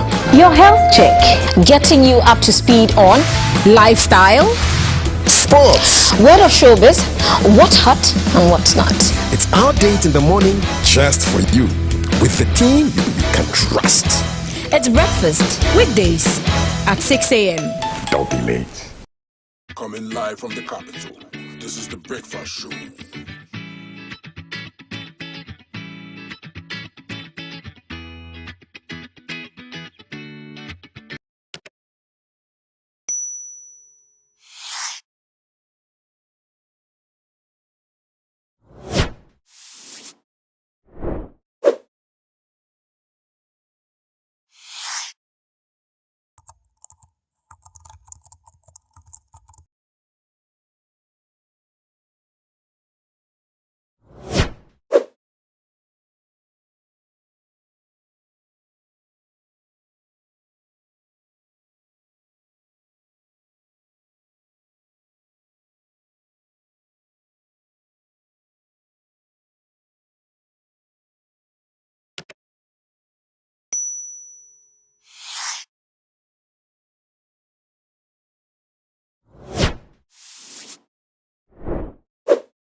Coming live from the capital, this is The Breakfast Show.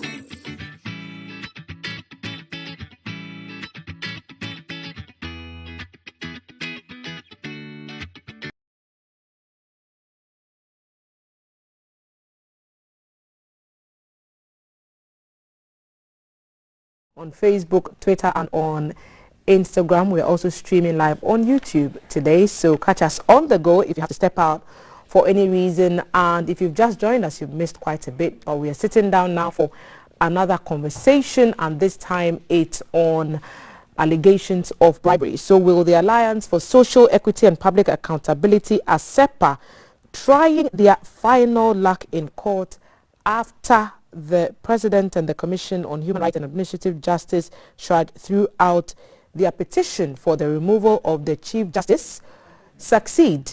Will ASEPA just let sleeping dogs lie? So we've heard allegations from the civil society organization on what they say they had a lawyer say his client had with regards to the Chief Justice. And so the Kumasi-based lawyer Akwesi Frifa made the allegation in the letter circulating on social media, and the letter was a response to an invitation by the General Legal Counsel for him to appear before it in relation to a petition by his former client, Ojiadom Obrenu Kwesi Ata the 6th, for failing to pay an amount of $75,000 he, Akwesi Frifa Esquire, owes the latter. So Akwesi Frifa alleged that his former client Ojiadom Obrenu Kwesi Ata informed him, so Ojiadom informed Akwesi Frifa that Chief Justice Kwesi Enenye allegedly demanded a bribe of $5 million for a successful outcome of his case, and that he had already paid $500,000 to the Chief Justice. But the Chief Justice has emphatically dismissed the claims, and he says they are not true. He subsequently referred it to the Criminal Investigations Department of the Ghana Police Service. Now, this civil society organization, ASEPA, thinks the allegation against the CJ are serious enough to warrant his removal, and they are calling for him to be removed from office. This morning, we are joined by the Executive Director of ASEPA, Mr. Mensa Thompson. Mensa, welcome. Thank you. Many thanks for having me. You're very welcome, and we are happy to have you on this platform to just clarify a few of the issues that you are raising for us. Let me just quickly say that the President has had a bite on this issue when he engaged recently with members of the Council of State, and that video is available. Let's listen to it quickly, and then we'll be back to pick up the conversation with ASEPA and find out what their concerns are in relation to what the President said. In line with the decisions of the Supreme Court, Mr. President, we are obliged to determine whether a prima facie case had been made, which determination would therefore precede the process of impeachment. In line with the performance of your constitutional duty, you sent this letter.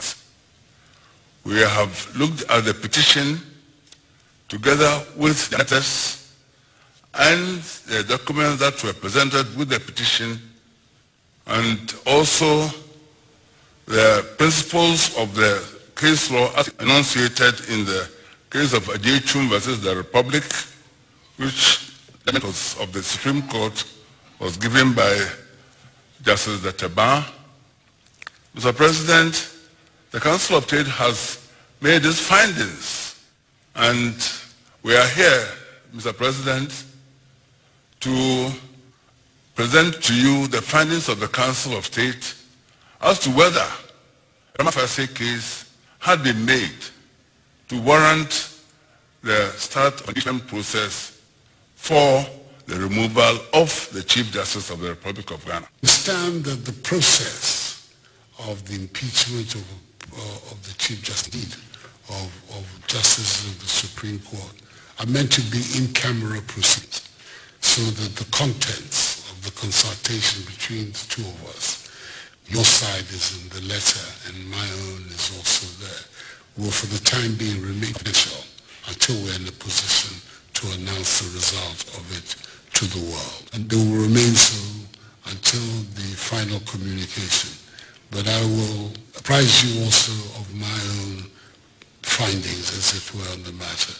I'm hoping that our minds there'll be a meeting of minds, and then my consultation will establish that there is unanimity between you and me on this matter before we get forward.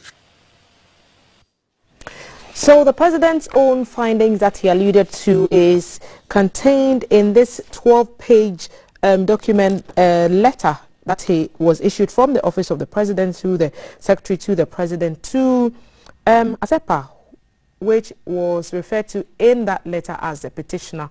So ASEPA's Executive Director is here, Mr. Thompson. Thank you for joining us once again. We've heard what the President has to say in the response to your petition. 12 pages. I'm sure you've had the time to go through. Among the things he raises, the fact that you have not established enough evidence to support your claim. But why do you still want to go ahead and go to court when the President has spoken and Shraj has also spoken? The same court that the Chief Justice is leader of. Thank you very much. Very good morning to your cherished viewers. First of all, let me say that all the actions that we are taking in this matter is without prejudice to the Chief Justice. We have absolutely no problem with the Chief Justice. The Chief Justice is my father, and so we cannot have any personal problem with him. But it is important that we protect the institution that the Chief Justice has, the judiciary. And I believe that the judiciary has come a long way We saw the incidents of the announced expose that exposed corruption in the judiciary. We undertook some judicial reforms for some time, only now for a much bigger allegation to rear its head again. Not against sitting judges or high court judges, but the head of the judiciary itself. And that is why it is important that we treat these allegations with all the seriousness it deserves. And so we looked at the allegations critically, and we felt that, look, these are not mere allegations, with all due respect, by a market woman or somebody walking on the street of Accra. This is a member of the Ghanaian bar who understands the implications of making false allegations against the Chief Justice. Making an allegation such as this one against the sitting Chief Justice. Now the question or our motive is, why don't we look into this? Investigate the issues properly and see if there are any merits in the allegations the lawyer made. So ASEPA, as a civil society organization, is taking up a course that is alleged to have happened, and the allegation is being made by a lawyer who himself did not make the allegation, like you said, knowing the magnitude of the things he could say. So if Akwesi Efrifa is not pursuing this matter, it's not fronting the matter, why are we? Why is ASEPA involved? So this morning, you see, we are here. You are in the media. You are a journalist. We are discussing it, right? You are not the one who made the allegations, but your job requires that this morning you sit here and discuss it. As civil society organizations, we are actors of state. And in fact, the job that we do is very, very important. We are the watchdogs of our democracy. And so when things go wrong, we are the ones who are supposed to pursue it to ensure that we bring closure or finality to the matter. And we have full rights under the law. And that is why you must be registered under the laws of Ghana with full rights to pursue public interest actions. And so, and the Constitution under Article 41 provides every Ghanaian, even if we are not a civil society organization, as a citizen of this country, you have full rights under the Constitution to defend the Constitution of the Republic of Ghana. Okay, so you've explained what your interests are. Yes, and so we have said that this matter needs to be looked at critically. Let's see whether there's some truth in the allegations. If there are some truth in the allegations, then the sanctions as enshrined in the Constitution must apply. But if they are false, then the lawyer who made the allegations against the Chief Justice must also be dealt with in accordance with the law, because you cannot subject our sitting Chief Justice to such a treacherous allegations and then it turns out to be false and you go scot-free. And so I think people think that we are pursuing this matter one-sided or we are targeting the Chief Justice. No, we are saying that let's investigate this matter. If it is true, that the Chief Justice must be sanctioned. If it is false, the lawyer who made the allegations must be sanctioned as well. So what was the basis for your petitioning the presidency and Shraj at the same time? Good. And so I think this matter has come up a long time, a number of times. We understand the limitations of the Council of State, who are the actors under Article 146 in respect of the determination of a prima facie case. And we know that the Council of State are not investigators. They are not professional investigators. They do not have the tools to investigate issues of bribery and corruption. The Constitution under Article 218 has placed that mandate in the full purview of Shraj. That look, in matters of bribery and corruption against public office holders, we are giving you the constitutional powers, the human resources, and also the tools to investigate. And so Shraj has that technical capacity to investigate the matter. The report the Council of State brought, you could see there are a number of deficiencies in the report. And it is our fear of those deficiencies, and we can't blame the Council of State because they are not professional investigators. They did not even speak with the lawyer who is a subject matter of this allegation, the chief who is also a second subject in this allegation. No, they did not speak with anybody. So the Council of State sat around the table, and because they are magicians, they were able to conjure that the allegations were false or did not have merit. Respectfully, if you say they were magicians, I mean, let's tread cautiously on this matter. The issues raised in the president's, the response from the office of the president is that you did not establish that indeed there was evidence of what you were saying. And the president said you were quoting third and fourth parties in your petition to his office, and that he could not base his decisions on your third or fourth party hearsays. Are they not Ghanaians? Are they not Ghanaians? But where's the evidence? If somebody, again, you see, I think this is where the confusion is.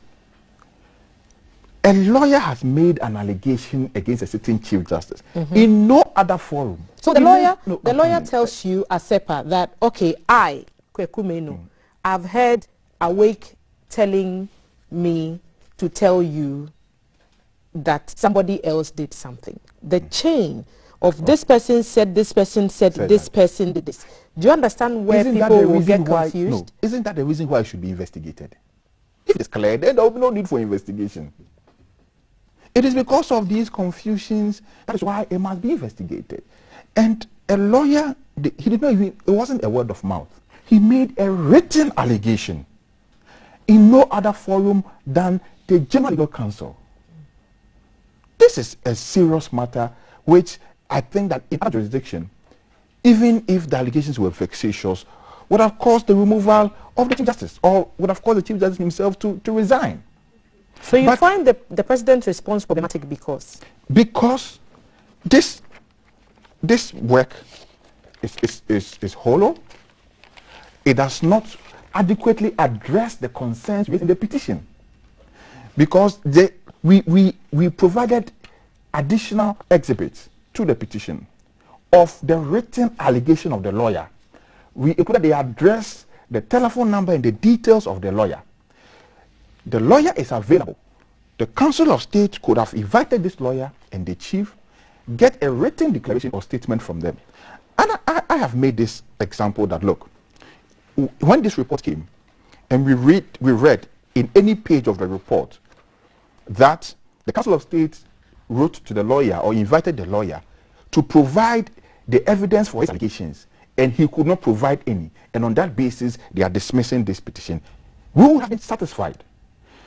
But you did not speak with anybody. You did not write to anybody. The Council of State, just by sitting around the table in the comfort of their office, just comes out with a report that an allegation of bribery made by a member of the bar against a certain Chief Justice is vexatious. How can you come to this conclusion? So how do you know the Council of State did not speak to anybody? Because we are aware. We are the petitioners. How? I have spoken to the lawyer. You've used the word magically. So do you? Yes. Did you also magically come by this information? I spoke to the lawyer, and nobody has written to them to get any information from him on the allegation that he made. And so, how did they come by this conclusion? And so, it is important that we take a critical look at this again. And for me, I'm very embarrassed with this report. Excuse my language. I'm very embarrassed. You see, you are calling for the removal of a Chief Justice, a procedure that is enshrined in the Constitution under Article 146. And so there are certain procedures, there are certain things that should be present, one of them being a prima facie case. Exactly. And they are saying that you have not established that based on what Article 146 itself stipulates as grounds for the removal of the Chief Justice. You see, let me explain one procedure breach, or breach of Article 146, which President Akufo-Addo engaged in. You just play the tape. On Friday, when the Council of State visited the President to submit their report, the President told the Council of State that he has also gone to do his own private investigations. Because the President is an astute lawyer as well. No. So he's also free to do and to conduct an investigation. Says the President should also conduct his investigations. If you're making an allegation that you petition and I'm saying we are working with the law. Okay. Which part of Article 146? Because even under Article 146 clauses, there is an omission of the prima facie determination. It is the Supreme Court ruling in a J2 that asks the Council of State rather to make a prima facie determination. Which part of the J2 ruling by Justice Dateba did it say that while the Council of State is also doing their prima facie or preliminary investigations, the President should also go and do his own investigations and come back Because the president said he was also going to apprise himself, the members of the Council of State, with his own findings to ensure that they're on the same page. Clearly, that is wrong. Clearly, the president is out of touch with the law. Maybe he needs to take time and read the Constitution again. The president who has practiced law for many years is out of touch, according to you. Of course. Okay, let's rest the president this one for a little bit, and let me come to Shraj and the fact that they've also come out to say, you know what, you brought a case to us, you've taken it to the president as well, we are not touching it anymore. Yes, and that is why I have said that we are taking that action because of the limitations of the Council of State. Today, and the reason for Shraj saying they won't investigate the matter is because they said the Council of State was working on it. Today, the Council of States have completed their work, and so there's no pending investigations. So officially, we're going to go back to Shraj again and request for another investigation into this matter, because we know that under Article 218, the powers to investigate issues of bribery and corruption against public office holders is your original jurisdiction with Shraj. And so we are going to go back and ask Shraj to investigate this matter. Now that there is no pending investigation by any Council of State, because we are not satisfied with this report from the Council of State and the President. We think this is extremely does not address the concerns raised in the allegations and in the petition. And so we will go back. If Shraj fails to investigate this, then we will go to court to compel Shraj to investigate this matter, because Shraj has a mandate. They can't shelve that responsibility to anybody. Shraj does not have the discretion to say, this issue of bribery and corruption against this public office holder, I can investigate, but this one I can't investigate. That Shraj does not have that discretion. They must investigate this petition at all costs. And we cannot allow an allegation of bribery and corruption to hang around the neck of our Chief Justice. Do you know what this does to our justice administration? Do you know what this does to the judiciary? The man has come out to deny. Yeah, of course. So the burden of proof lies with... If you make allegations against me and the I burden deny, of it doesn't proof mean it's true. Lies with...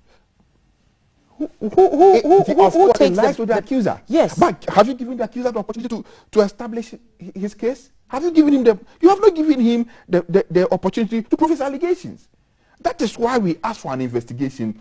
Give the person an opportunity to establish his proof. So you say no. So this is a fight you're doing with the lawyer Efifa together? No, absolutely not. This is a fight we have taken in defense of the Constitution of the Republic of Ghana and in protection of the image of the judiciary, because we know where the judiciary have come from. The image of the judiciary. Public perception is very, very key in the work of the judiciary. The only reason why if you slap me, I won't slap you back is because I know that when I take you to the police station and the matter goes to court, the matter will be fairly adjudicated. But when I have a notion or perception in my mind that if I slap you or if you slap me and I go to court and I don't have money, the case will be determined for the highest bidder. If you slap me, I'll slap you back. And there will be anarchy on the street.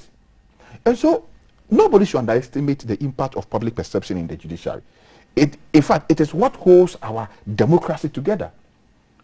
The judiciary is there for a particular purpose.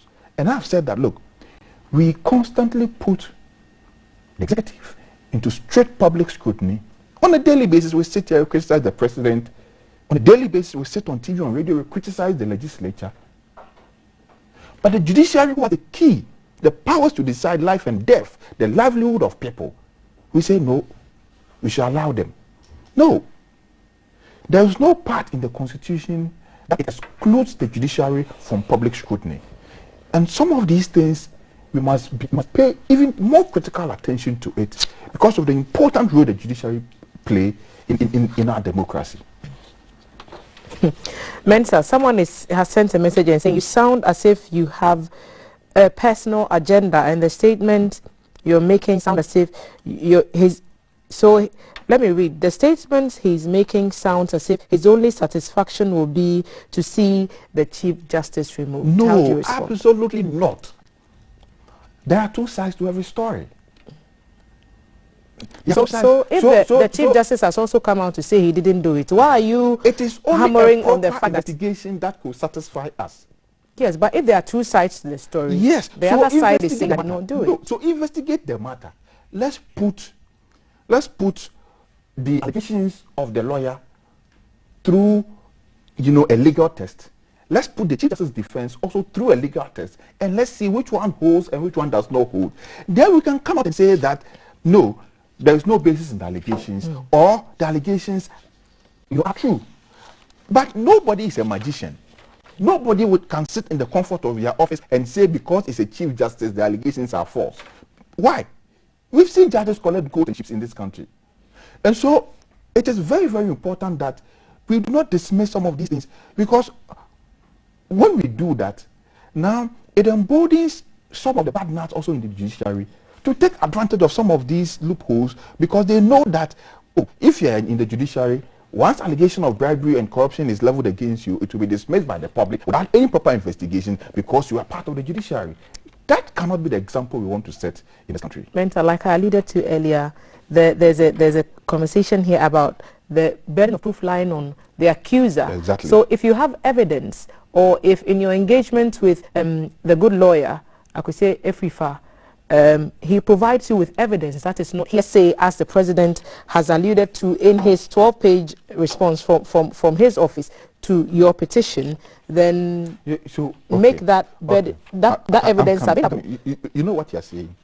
You are saying that I have a case against you in court, okay? You have, how do you call it, evidence, but you should give the evidence to a third party.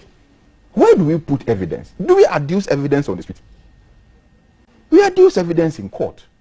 We adduce evidence during investigations. So you are in court now. And it is the investigation that we are asking for. And you are in court now. We haven't gone to court yet. Okay. Because we want to give Shraj a second chance to reverse their decision, to rethink their decision. What's the timeline here? The original jurisdiction. What's the timeline here? Are you giving Shraj to revisit the decision to not go ahead? Yes. With the investigation. Our second petition with Shraj will be filed by close of day today. And by close of day, we will expect a response from Shraj. If Shraj decides not to investigate the matter, then we will have to go to court to compel Shraj to investigate the matter, because this is their job. This is why we are paying them, to investigate issues of bribery and corruption. And so they will investigate it at all costs, whether they like it or not. So we don't adduce evidence on the street. It is only during an investigation that you, the investigators, will call the person making the allegation that, look, come, you have made this allegation against the learned Chief Justice. Bring your proof. Then the person will bring their proof or their evidence. If they are not able to substantiate the allegations, there's enough remedies within our law to deal with people who make false allegations against people. So why are we creating the impression as if the allegation is not proven, the lawyer will not go scot-free? The law would adequately deal with the lawyer as well. Mensa, thank you for sharing your thoughts with us. This issue is by no means over, so I'm sure we'll have the opportunity to engage again. We're meant to have another lawyer on the table to look at the implications on the image of the judicial service and also on the office of the Chief Justice going forward. Like I said, it's an ongoing conversation. We'll revisit it later. Thank you so much, Executive Director of ASEPA, Mr. Mensa Thompson, for explaining your own side of things to us on The Breakfast. And there's so much more ahead. If you're a book lover like me, you don't want to miss the next segment, because there is a fair coming up, and who knows, there might be a few books in there for you. We'll be back. From GBC Studio 1, this is The Breakfast Show.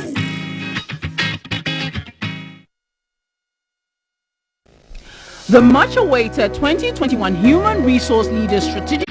Coming live from the capital. This is The Breakfast Show.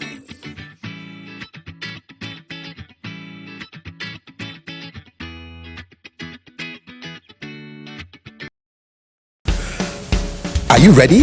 It's heat hot, and we are serving you breakfast. A la carte. It's a brand new packaged breakfast served on GTV, our style, keeping you on track and updated on news making the headlines, how to navigate traffic, what's up with the weather, your health check, getting you up to speed on lifestyle, sports, What of showbiz, what's hot and what's not. it's our date in the morning just for you, with the team you can trust. It's breakfast weekdays at 6 a.m. Don't be late. Coming live from the capital, this is the Breakfast Show.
Coming live from the capital, this is the Breakfast Show.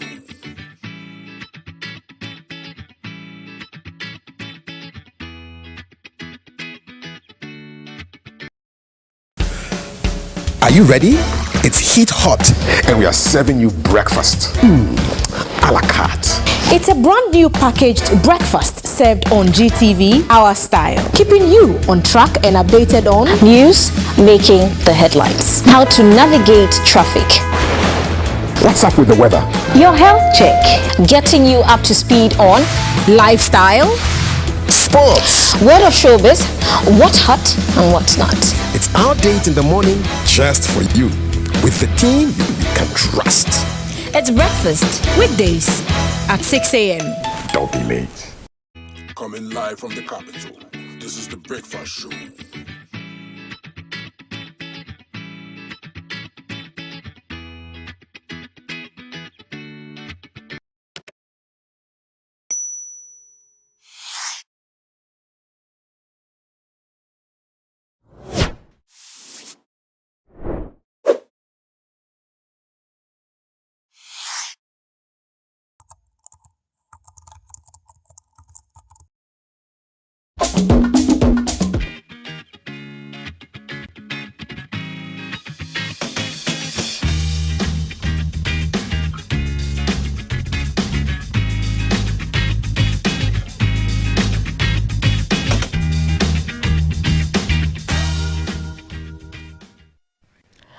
Welcome to the side of the breakfast table.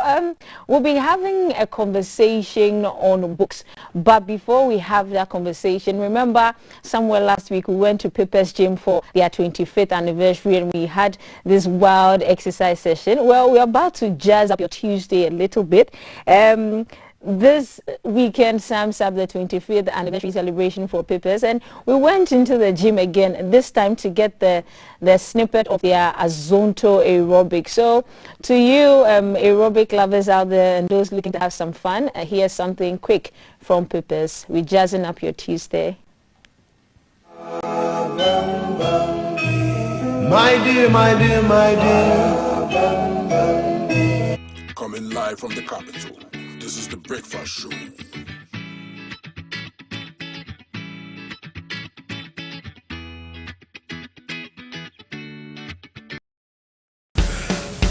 Are you ready? It's heat hot, and we are serving you breakfast. A la carte. It's a brand new packaged breakfast served on GTV, Our Style, keeping you on track and updated on news making the headlines. How to navigate traffic. What's up with the weather? Your health check, getting you up to speed on lifestyle, sports, word of showbiz, what's hot and what's not. It's our date in the morning just for you, with the team you can trust. It's breakfast weekdays at 6 a.m. Don't be late. Live from the capital, this is the Breakfast Show.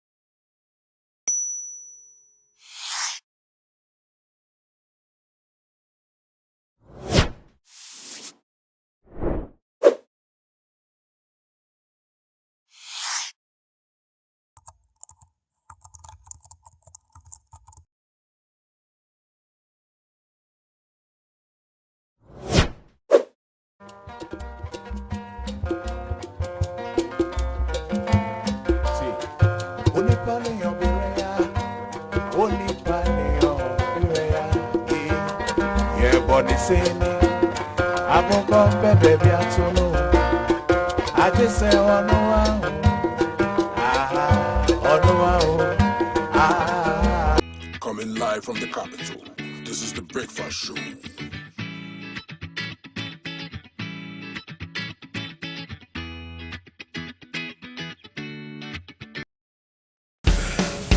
Are you ready?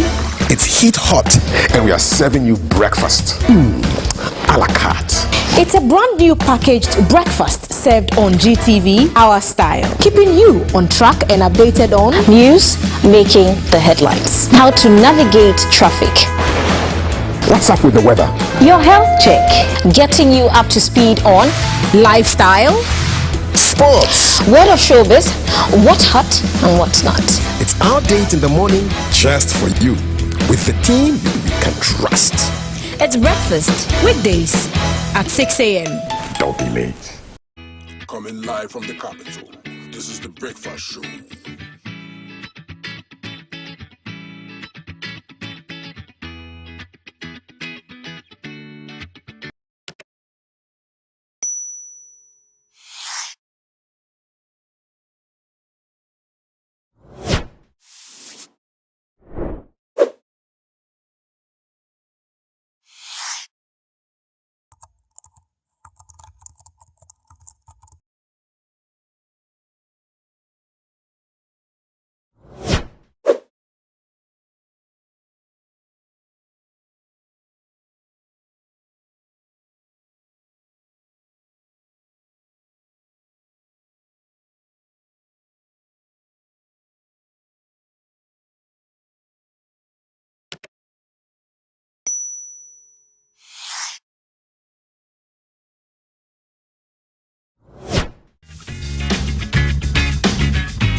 And that's a lifestyle tip for those of us who like going to the gym or like to shed off some steam. You can join the aerobics classes on Friday. It's at 6:30 at Pippa's. Pippa's 25th anniversary walk is this Saturday. Yoga session as well. It starts at 6:30 a.m. Everybody is invited. Now back to what we promised you. We're going to have a conversation and around books and publishing, and joining me to have this conversation is Mr. Asare Konedu Yamoa. He's the president of the Ghana Publishers Association, and he also happens to be the chairman of the Ghana International Book Fair. Welcome, sir, to our studios. Thank you so much. Righty, let's start off with publishing. How's the publishing industry doing lately? Can you give us updates? Thank you so much. And before we proceed, I just want to say that this exercise regime is quite good in the morning to remind people, because a healthy mind is a potential reading mind. A healthy mind is a potential reading mind. Okay, so book lovers out there, here's one tip. Yes, so interestingly, this year is the 45th anniversary of the establishment of the Ghana Publishers Association. Wow. And we lined up activities for us to celebrate.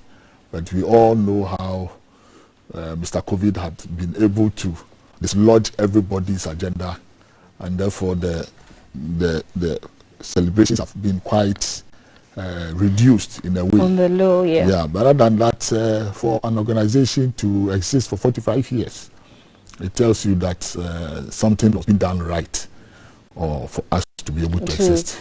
Get here. Right. Yes. Kindly update us. If somebody, how do we go about, say, I have a book? Quickly run us through how to go through the processes of getting it published. All right. The publisher or the publishing house has always dependent on the author. Okay. So if you set up a publishing house and you don't make any arrangement for authorship, it means you are not going to survive. So anyone who has a potential or who has an interest in writing would want to look for a publisher eventually when the book is ready or the manuscript is ready. We receive manuscripts before it goes through the mail for it to be printed like this. What you see here, it is called a manuscript. Manuscript, sure. And then we go take it through the publishing process. So publishers sometimes commission writers to write books for them. We also solicit for works that have already been written. Some also will send manuscripts that are unsolicited. When you say they are unsolicited, you write a book, you know I'm a publisher, and then you just send it to the mail or an email of the synopsis to me. Okay, I've not asked you to do that. All these three processes are fine. And the role of the publisher is to sift through these manuscripts and get those that he or she thinks best suits the publishing house style, and then call you, sign an agreement with you, and then the book is published. Right. Also, let's touch a bit on copywriting.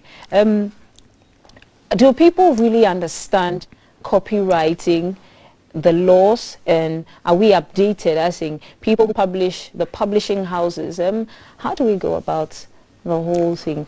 Yeah, you see, as we said, the foundation of publishing and of us, copyright is another key cornerstone that every publisher or every writer must have an idea of how it operates. Sure. It's a very complex system, but if you are able to advert your mind to it, because you know you are going to write, and publisher must understand how the copyright system works.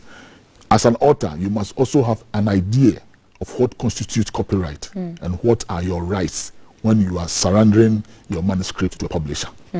So these things usually we educate our authors on these issues. The basic one has been on the copyright is the royalty paying basis. Yeah. Where you send your book, the author decides, the publisher decides that I'm going to give you a negotiated amount of, let's say, 10%, 12% of what I sell of your book.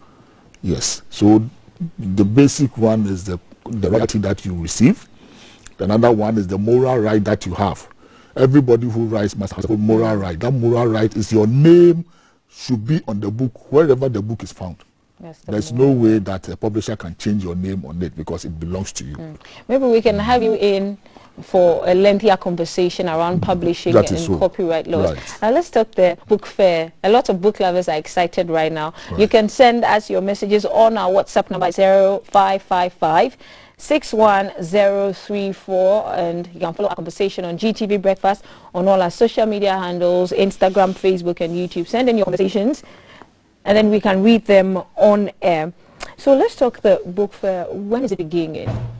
We are starting on the 26th of August. That is Thursday. This Thursday? Thursday, up to Sunday. Right. Okay. Yes. What are some of the highlights? What are we to expect? Are we coming to find new books from new Ghanaian authors? What's going to be the wow factor? Well, we are going to display books that have been published. You realize that during the time of the COVID, even though we were working, most of the books were not being outlawed. So now you don't be surprised to see new titles on the market, which perhaps prior to 2018 were not there. So that's what. Yes. So some books are coming. Right. And also we have book launches. That's what we're talking. About 2 or 3 book launches are going to take place. Oh, wow.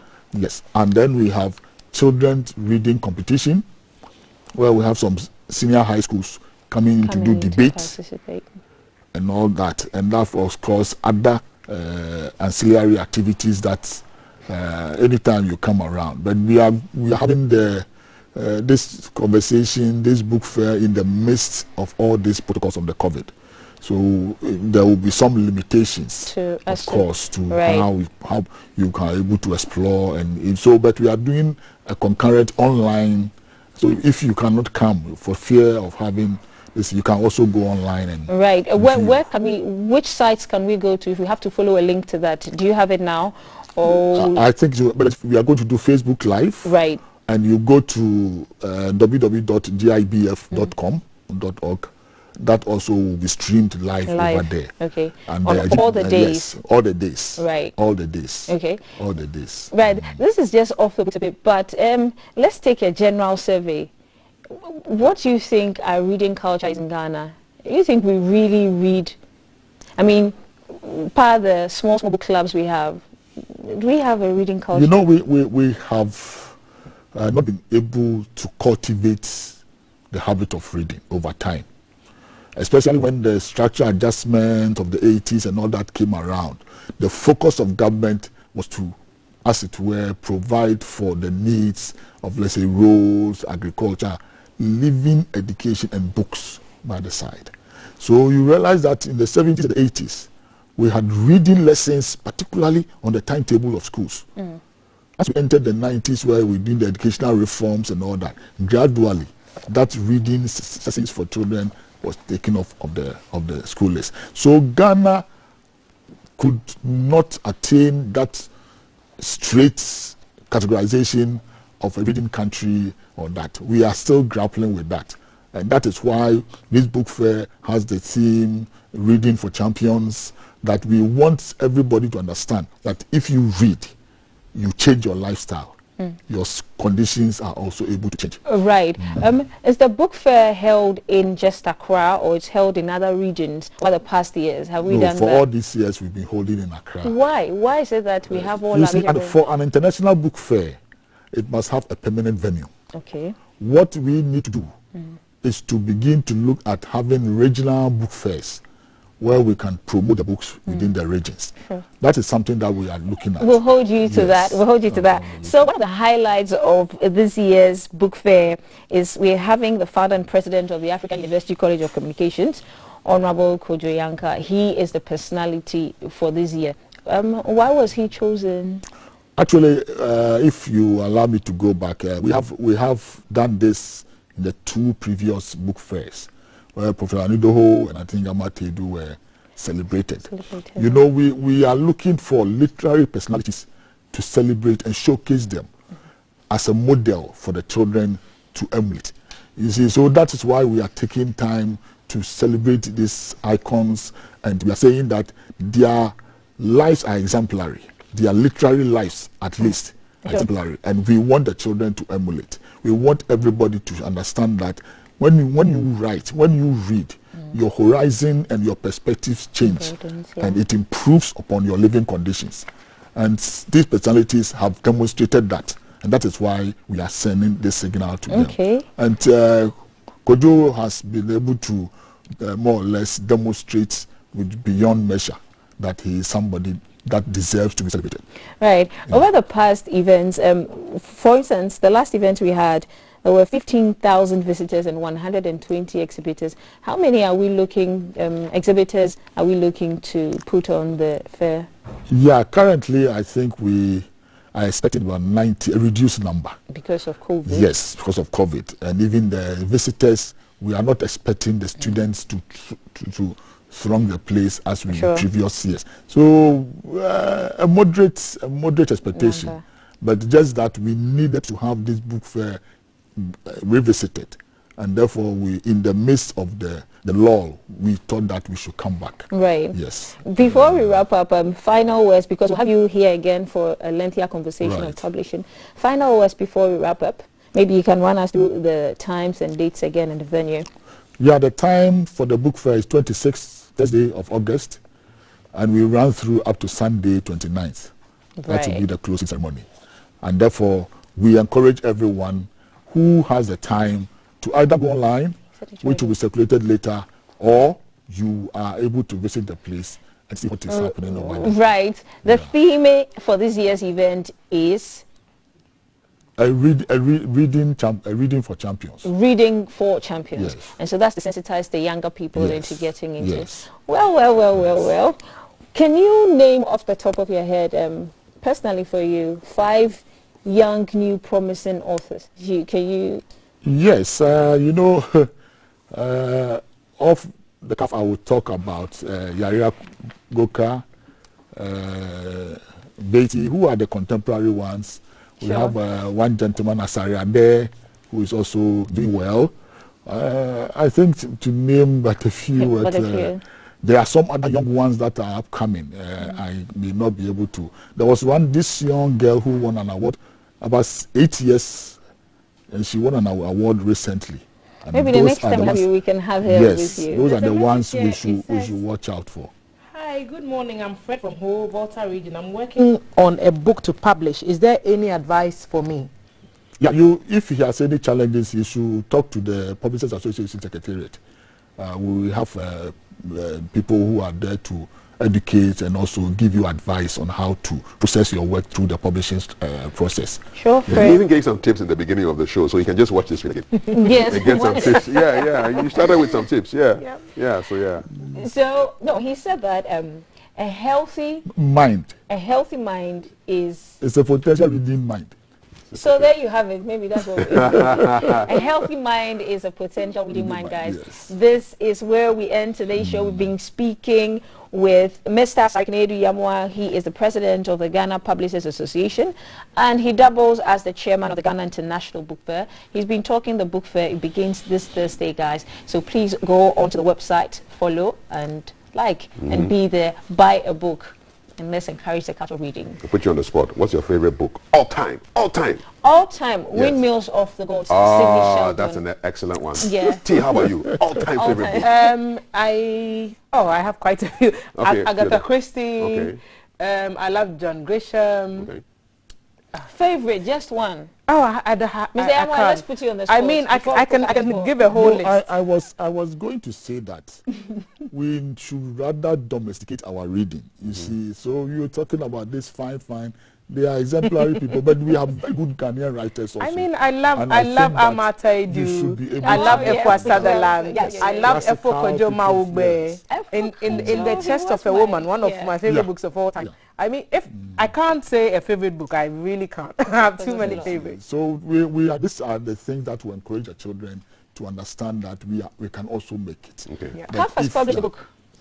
Yeah, he has a book. Yes. More than one self. Yes. Like what's your favorite book? My favorite book is one I'm reading right now. African Visionaries. Right there. So there's biographies of serious African heroes. Good book. So I'm enjoying that book right now.